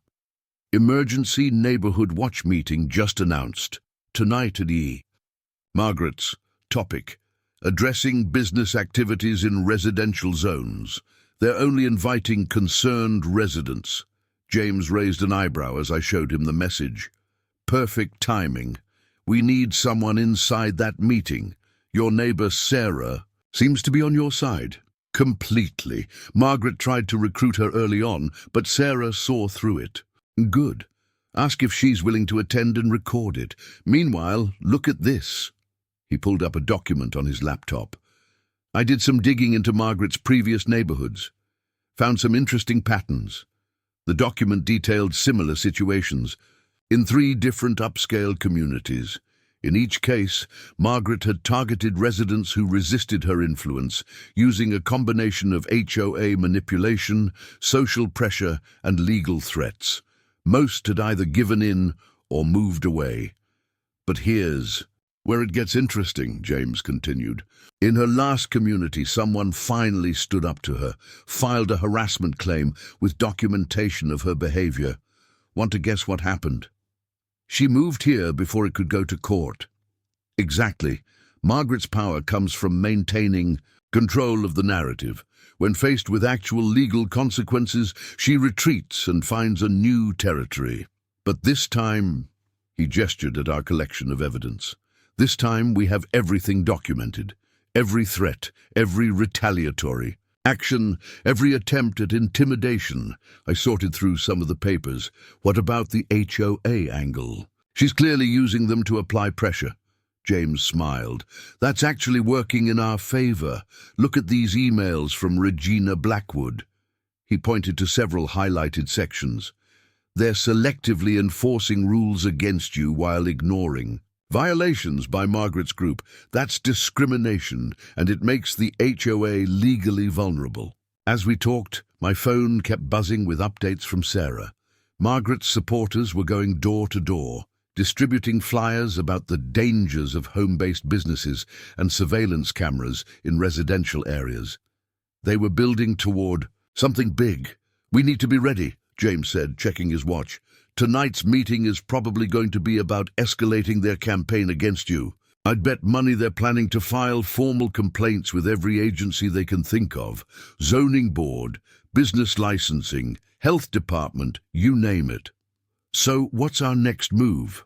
"First, we document everything from tonight's meeting. Then," he pulled out a fresh legal pad, "we prepare our counterattack. They think they're building a case against you, but they're actually giving us everything we need for a harassment lawsuit, not just against Margaret, but potentially against everyone who's knowingly participated in this campaign."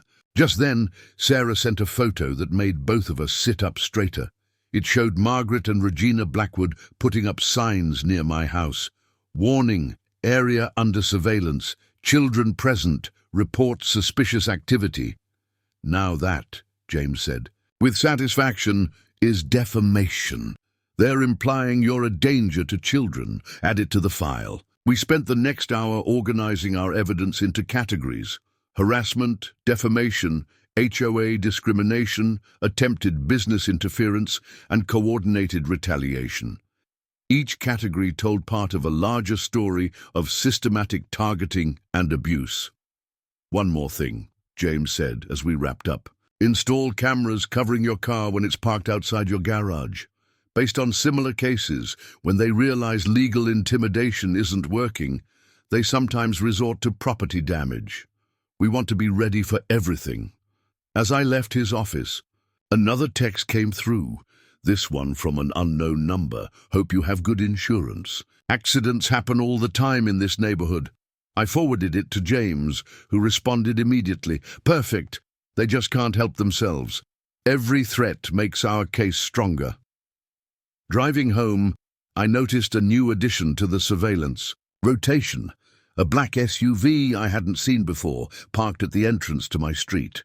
As I passed, I glimpsed Jerome Winters himself behind the wheel, watching my house through binoculars. Margaret had called in her biggest gun, which meant one thing: whatever they were planning at tonight's meeting would be their most aggressive move yet.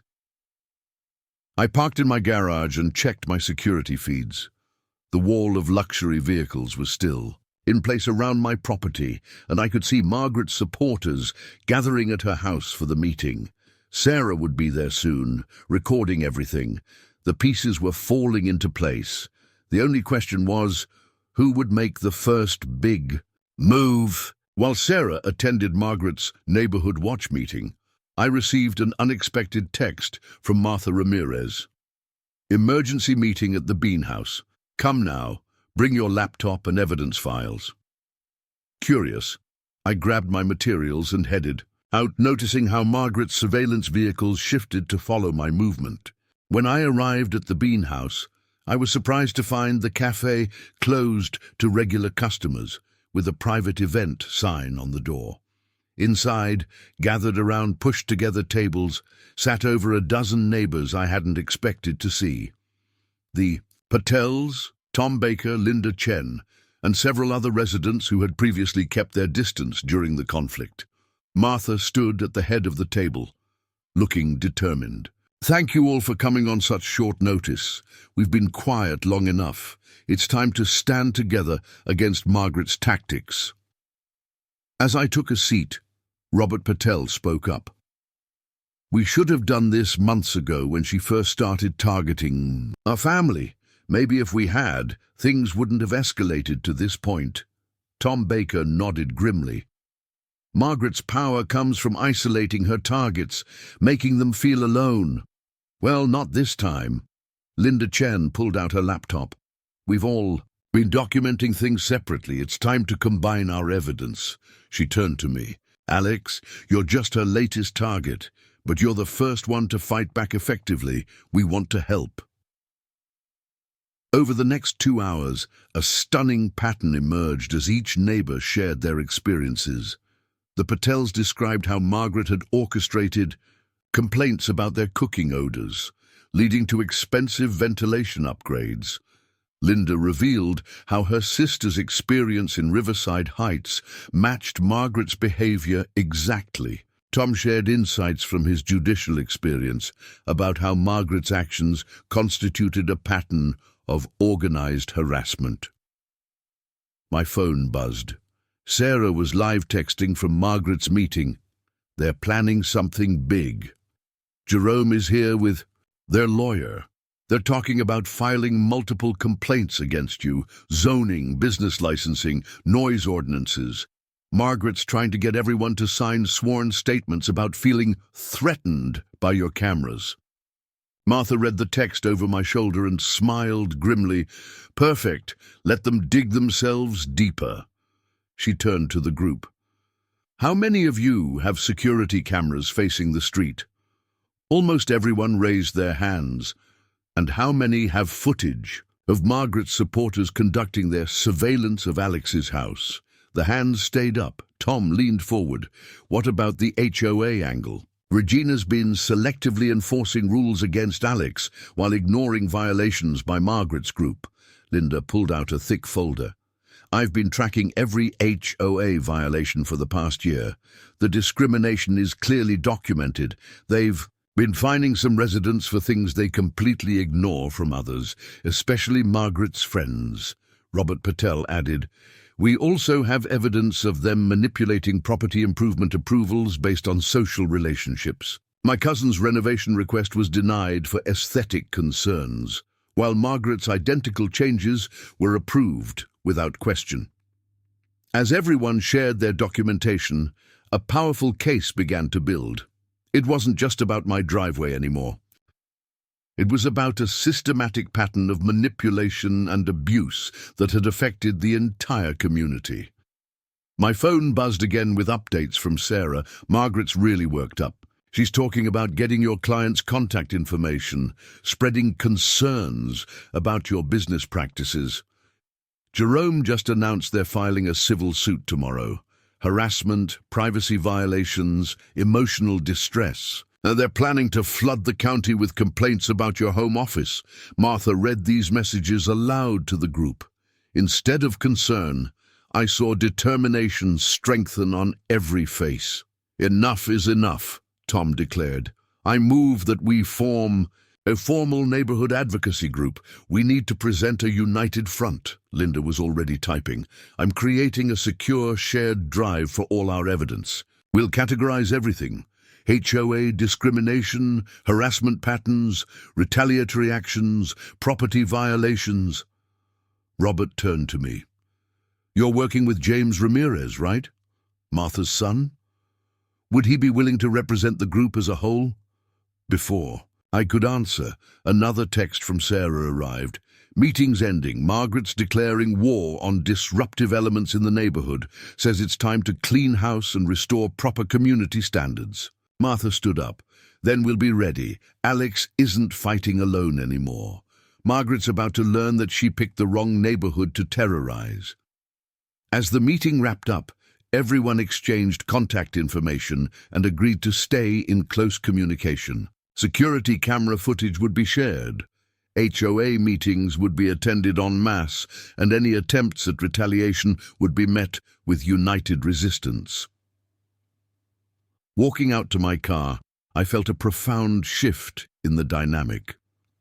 Margaret's power had always come from isolating her targets, making them feel alone and vulnerable.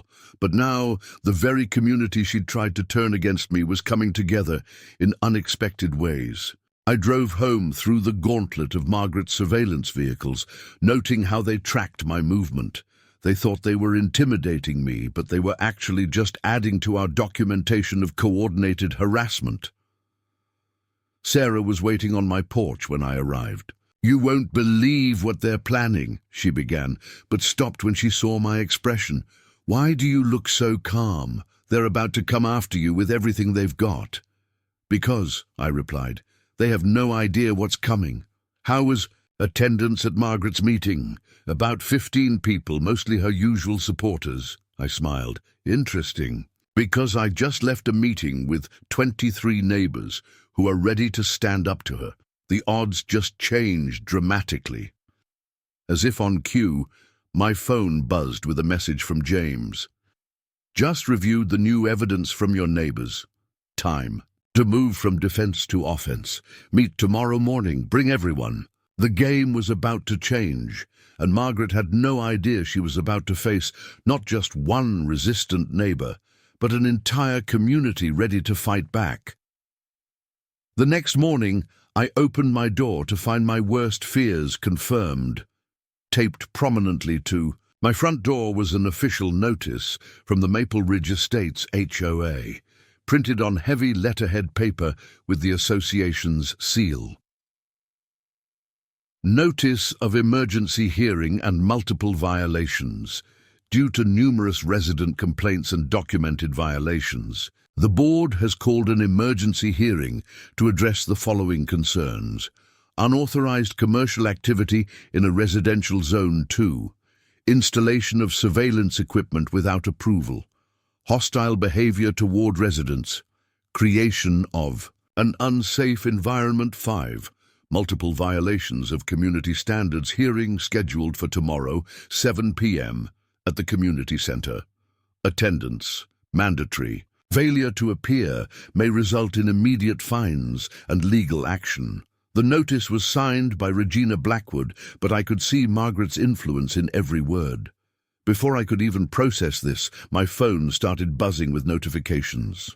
A barrage of official emails arrived in rapid succession. A notice from the county zoning board about an anonymous complaint regarding unauthorized business activity. A letter from the Department of Business Licensing questioning my home office permits. A concerned citizen report to the health department about suspicious activities.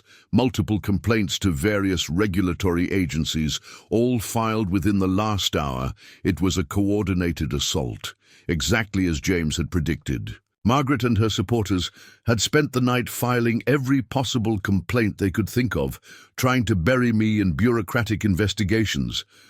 I immediately started forwarding everything to James, but he was already calling me. "They're right on schedule," he said, sounding almost pleased. But they made a crucial mistake with that HOA notice. Emergency hearings require 48 hours notice under state law unless there's an immediate safety risk. They're violating their own bylaws. As we spoke, I watched through my security cameras as Margaret's supporters began their morning parade. One by one, they drove past my house, some openly taking photos, others just watching. The psychological warfare continued. But something was different this morning. For every car that drove by watching my house, another neighbor walked past with their phone out, documenting the surveillance. Our meeting at the Bean House had changed the dynamic. Margaret's observers were now being observed themselves. Sarah texted me screenshots from the neighborhood chat groups I'd been banned from. Margaret was in full attack mode, posting about protecting our community standards and addressing dangerous elements. But now, for the first time, other voices were pushing back. Isn't it interesting how only certain people get cited for violations? My security cameras didn't need HOA approval. Why is this different? When did we become a community that harasses home-based businesses? Margaret's responses became increasingly aggressive, threatening to report troublemakers to the HOA board. She didn't seem to realize that her mask was slipping, revealing her true nature to the community. By mid-morning, my inbox was flooded with official complaints and investigations, each requiring immediate attention and response. But James was already ahead of it. "Don't respond to anything yet. We're filing a counter-complaint with the county about coordinated harassment and abuse of regulatory systems. I've got documented proof that all these complaints were filed using the same IP addresses within minutes of each other." Then came the biggest escalation yet, a formal cease and desist letter from Jerome's law firm, delivered by courier. It demanded I immediately remove all security cameras, cease all business activities from my home, remove all hostile signage, pay $50,000 in damages for emotional distress, issue a public apology to Margaret. The letter threatened immediate legal action if I didn't. Comply within 24 hours. It was printed on expensive paper with the firm's gold-embossed letterhead, designed to intimidate. I forwarded it to James, who responded immediately. Perfect. They just gave us exactly what we needed. This is a clear abuse of corporate legal resources for personal harassment. Add it to the file. As the day progressed, Margaret's campaign intensified. Anonymous posts appeared on local community forums questioning my business practices. Flyers appeared on nearby streets warning about suspicious activities in the neighborhood. Every hour brought a new official complaint or investigation demand, but something unexpected was happening too. For every negative post about me, 2 or 3 neighbors now spoke up in defense. The community was watching, documenting, and finally beginning to question Margaret's tactics. By evening, both sides had drawn their battle lines. Margaret had her official complaints, her legal threats, and her core group of supporters. But I had something she didn't expect, a growing number of neighbors who were tired of living under her reign of terror. Tomorrow's HOA hearing wouldn't just be about my violations anymore. It would be about the future of our entire community. The question was, who would break first under the pressure? The HOA hearing room was packed beyond capacity when I arrived. Margaret had positioned her supporters near the front, all wearing matching Community Safety First buttons, but behind them sat rows of other neighbors, many of whom I recognized from our meeting at the Bean House. James Ramirez stood beside me, carrying a thick briefcase of evidence. Margaret's face tightened. When she saw him, she hadn't expected me to bring legal representation. Jerome sat next to her, looking uncomfortable in his expensive suit, while their corporate lawyer whispered urgently in his ear. Regina Blackwood called the meeting to order, her voice dripping with artificial concern. "We're here to address serious complaints about Mr. Mitchell's disruptive behavior and multiple violations of community standards." Before she could continue, James stepped forward. "Point of order. This emergency hearing was called without proper notice under state law and HOA bylaws. Additionally, I have evidence that board members have engaged in discriminatory enforcement and potential abuse of power." Regina's composure slipped slightly. "This is an internal HOA matter. Outside lawyers have no standing here." "Actually," James replied, opening his briefcase, "I have documentation of systematic discrimination in rule enforcement, selective targeting of residents, and potential illegal actions by board members." He began distributing packets to each board member. Margaret stood up, her voice sharp. "This is ridiculous. We're here to discuss Alex's violations, not make baseless accusations." "Baseless?" Tom Baker stood up from the audience. "I have 3 months of security footage showing your supporters conducting organized surveillance of Alex's property." Others began standing too, each holding evidence of Margaret's campaign.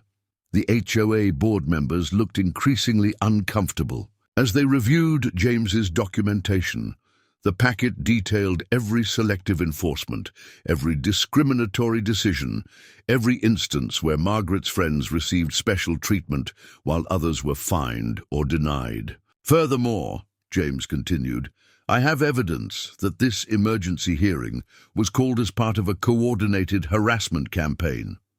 He played a recording from Margaret's previous night's meeting, where she had outlined her plan to flood me with complaints and investigations. Margaret's face flushed with anger. "That recording is illegal.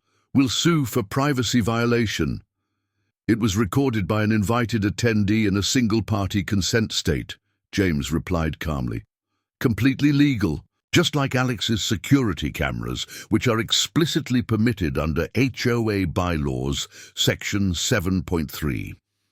The room erupted in overlapping conversations as neighbors began sharing their own stories. The Patels described the cooking odor harassment. Linda.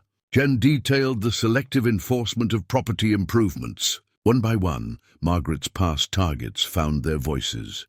Jerome tugged at his collar, looking increasingly concerned as James presented evidence of how his firm's resources had been used for personal harassment.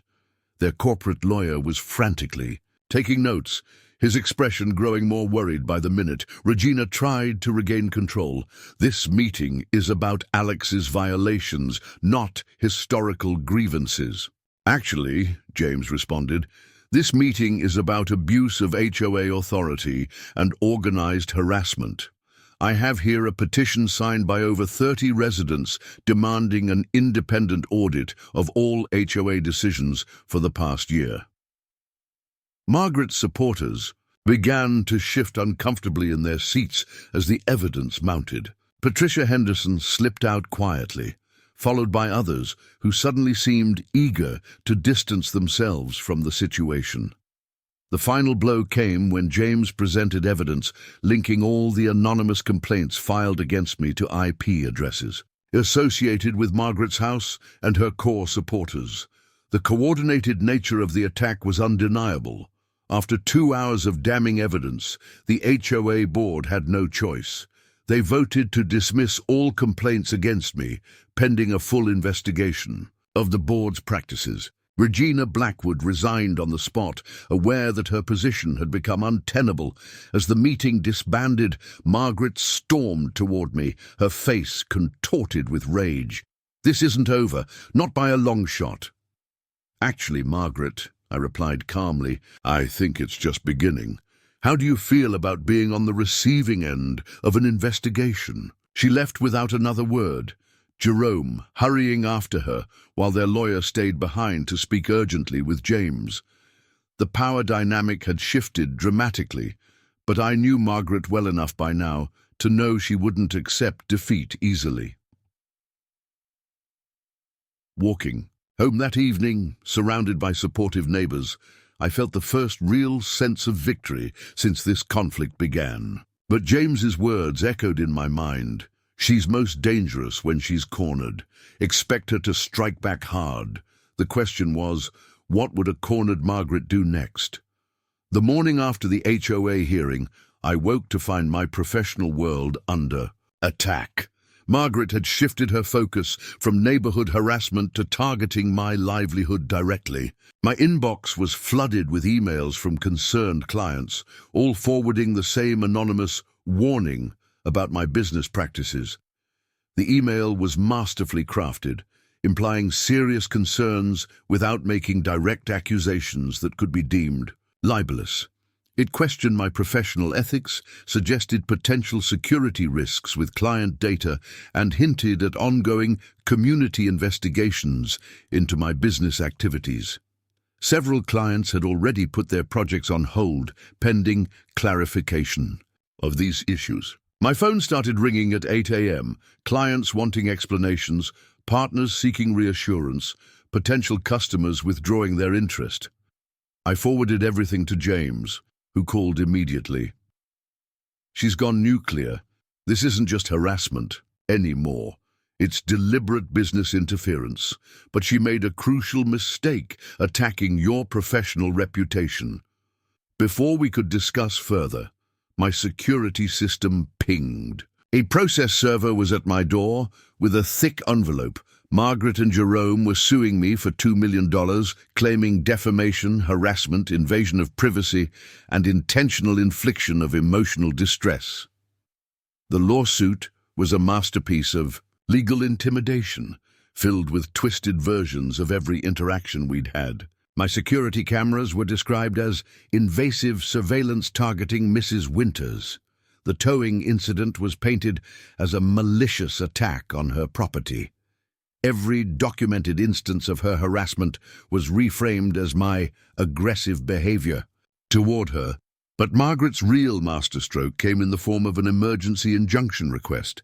She wanted the court to immediately force me to remove all security cameras, prohibit me from recording or photographing her or her associates, require me to cease all hostile communications about her, block me from discussing the situation with neighbors, prevent me from operating my business until community safety concerns were addressed. The message was clear: back down, or she would try to destroy everything I'd built. James arrived within an hour, bringing his entire legal team. As they reviewed the lawsuit, Sarah texted me screenshots from neighborhood social media. Margaret was already spreading her version of events, painting herself as a victim, forced to take legal action against a dangerous individual threatening community safety. "She's trying to bankrupt you with legal fees," James explained, looking through the filing.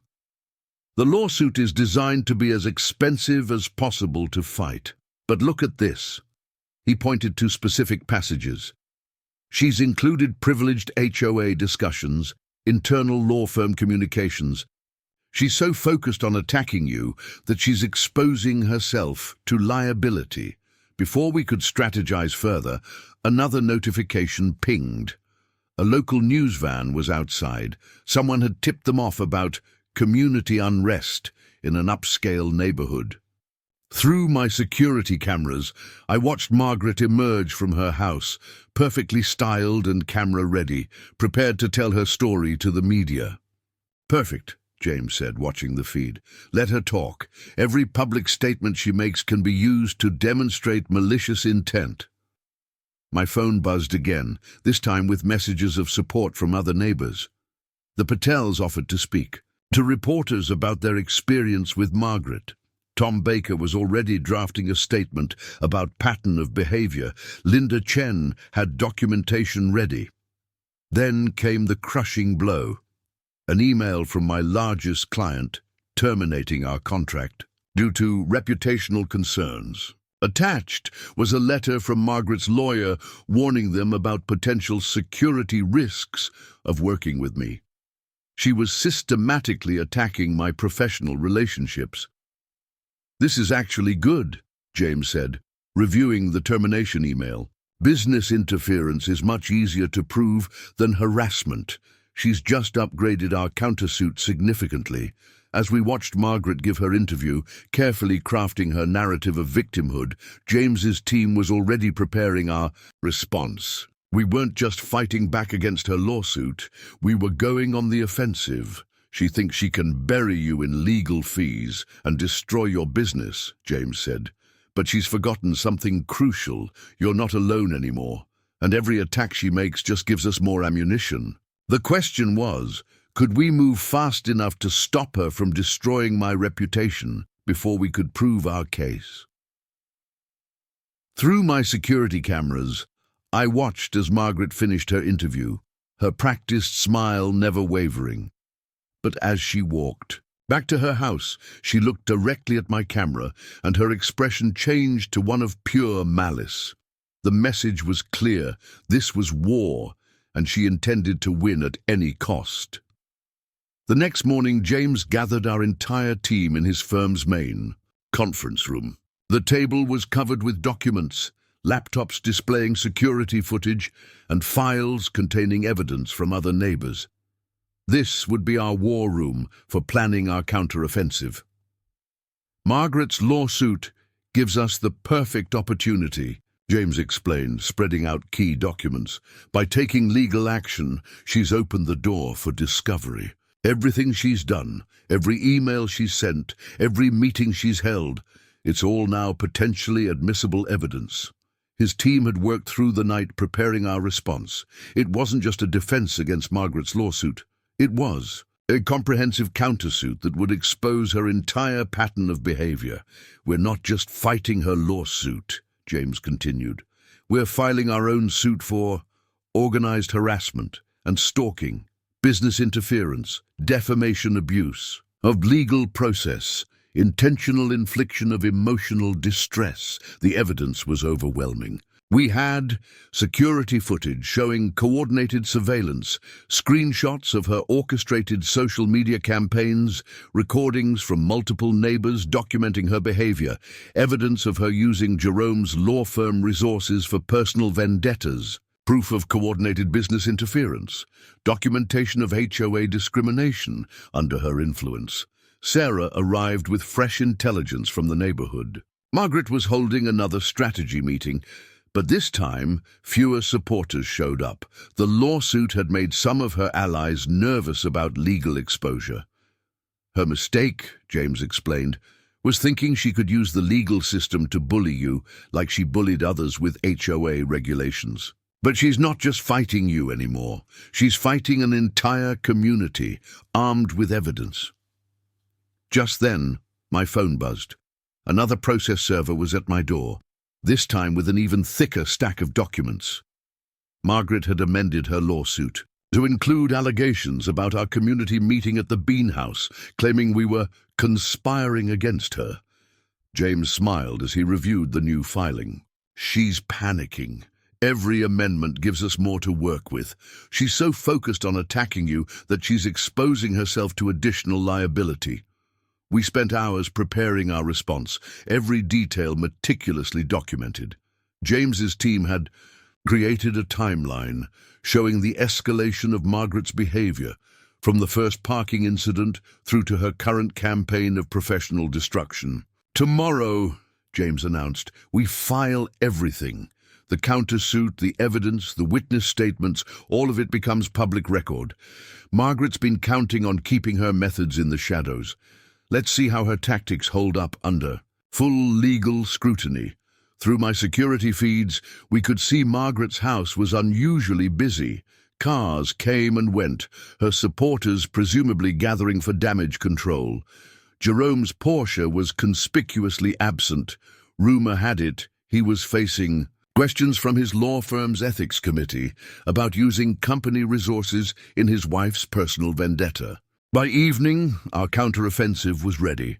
James had prepared multiple filings, a motion to dismiss Margaret's lawsuit as frivolous, our comprehensive countersuit, an emergency injunction to stop her business interference, a demand for preservation of all her communications, subpoenas for her previous HOA records. Remember, James said as we wrapped up, Margaret's power comes from making people feel isolated and overwhelmed.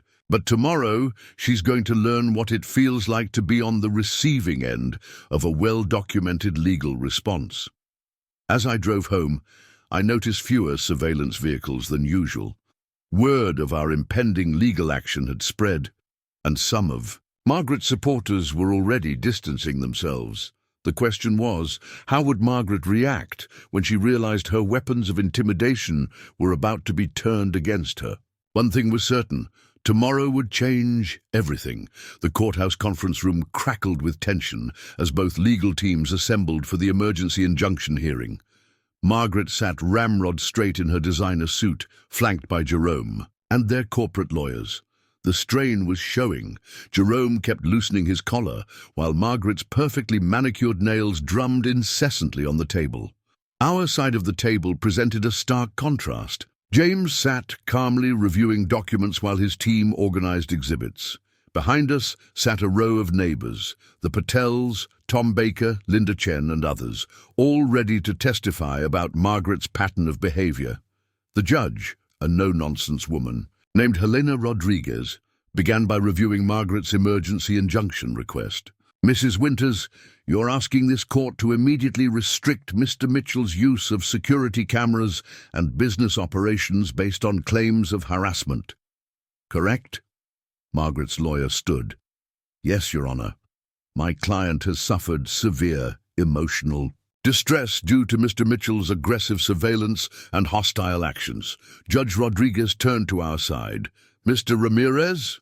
James rose smoothly. Your Honor, we have extensive evidence showing that Mrs. Winters has engaged in a coordinated campaign of harassment, including business interference and abuse of legal process.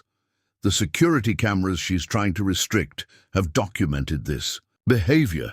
He began presenting our evidence, videos showing Margaret's surveillance operation, documentation of her business interference, recordings of her threats, and statements from multiple neighbors about her pattern of behavior.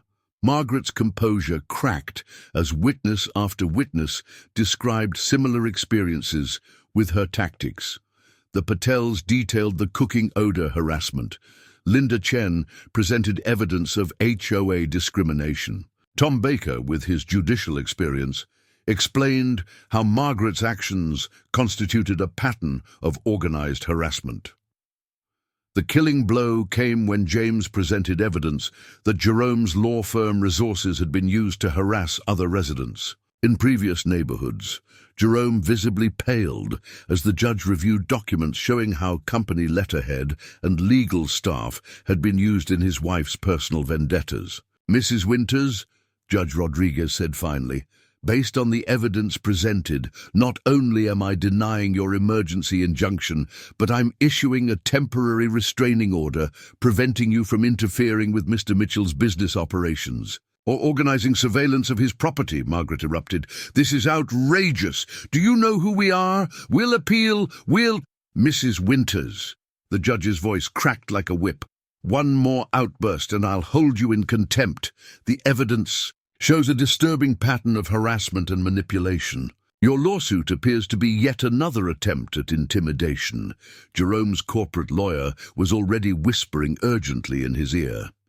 The firm's partners wouldn't be happy about their resources being used this way. "Furthermore," the judge continued, "I'm referring this matter for investigation of potential abuse of legal process. Mr. Mitchell's countersuit will proceed, and I'm ordering preservation of all relevant communications and documents." Margaret's carefully constructed world of power and intimidation was crumbling. Her supporters watched in shock as she was served with our countersuit. The very legal system she'd tried to use as a weapon was being turned against her. As we left the courthouse, Margaret's mask finally shattered completely. "You've made a terrible mistake," she hissed at me. "I'll make sure you regret this." "Actually, Margaret," James interrupted, "that sounds like another threat. Would you like to make it on the record?" She stormed off, leaving Jerome to deal with the aftermath. His law firm's ethics committee would have serious questions about this incident. The neighborhood would never be the same after today. Margaret's power had been built on intimidation and the assumption that no one would fight back effectively. That illusion was now shattered beyond repair. The question was, what would she do next, now that her usual tactics had failed so spectacularly? The days following the courthouse confrontation brought dramatic changes to Maple Ridge Estates. Margaret's carefully constructed social empire began crumbling with remarkable speed. Her Range Rover sat unused in her driveway. No more yoga classes, no more unauthorized parking. The surveillance vehicles disappeared from around my house, and her supporters stopped their coordinated drive-bys.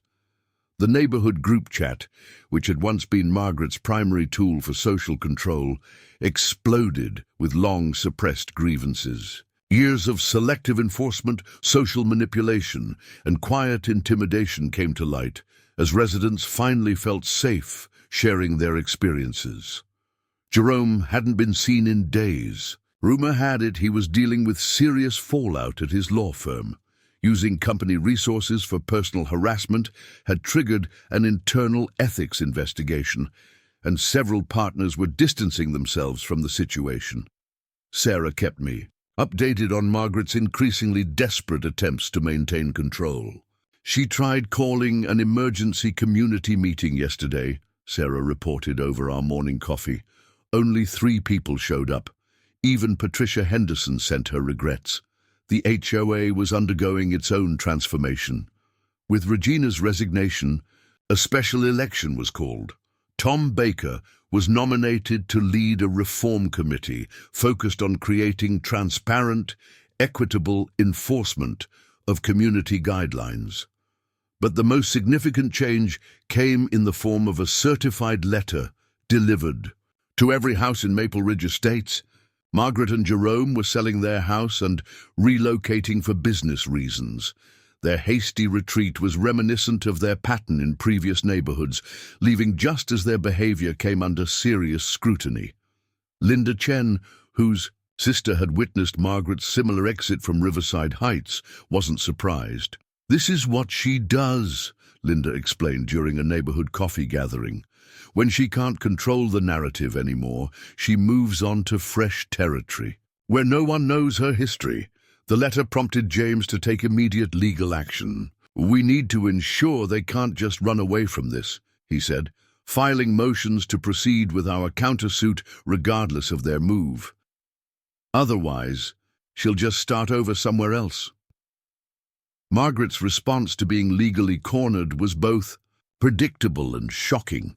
Late one night, my security cameras captured her methodically going through my garbage bins, apparently searching for something she could use against me.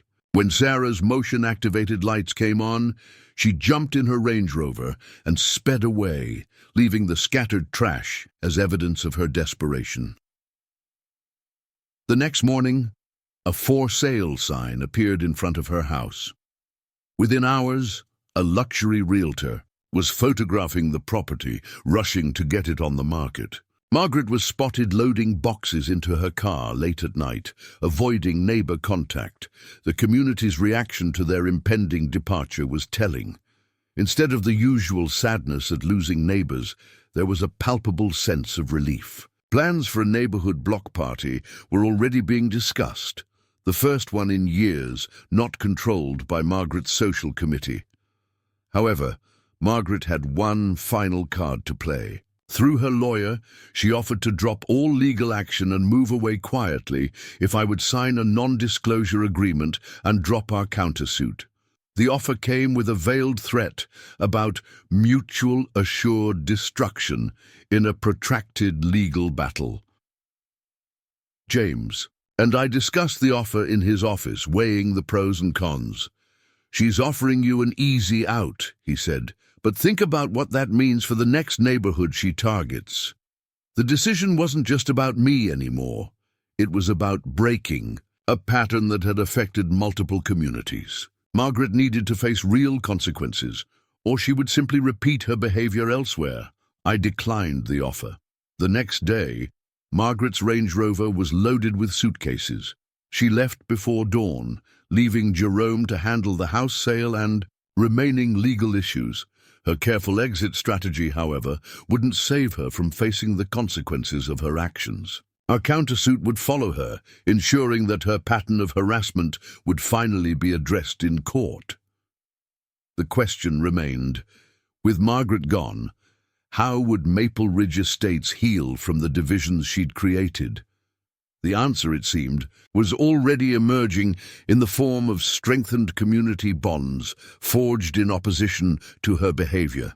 6 months after Margaret's departure, Maple Ridge Estates had transformed.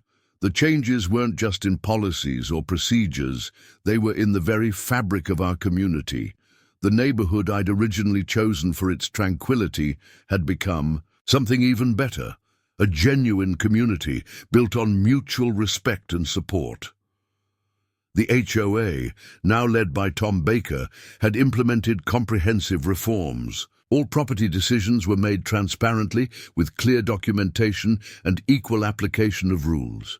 Security cameras were explicitly permitted in the bylaws, and home-based businesses were protected with clear guidelines. Most importantly, the HOA established an independent review process for complaints to prevent future abuse of the system.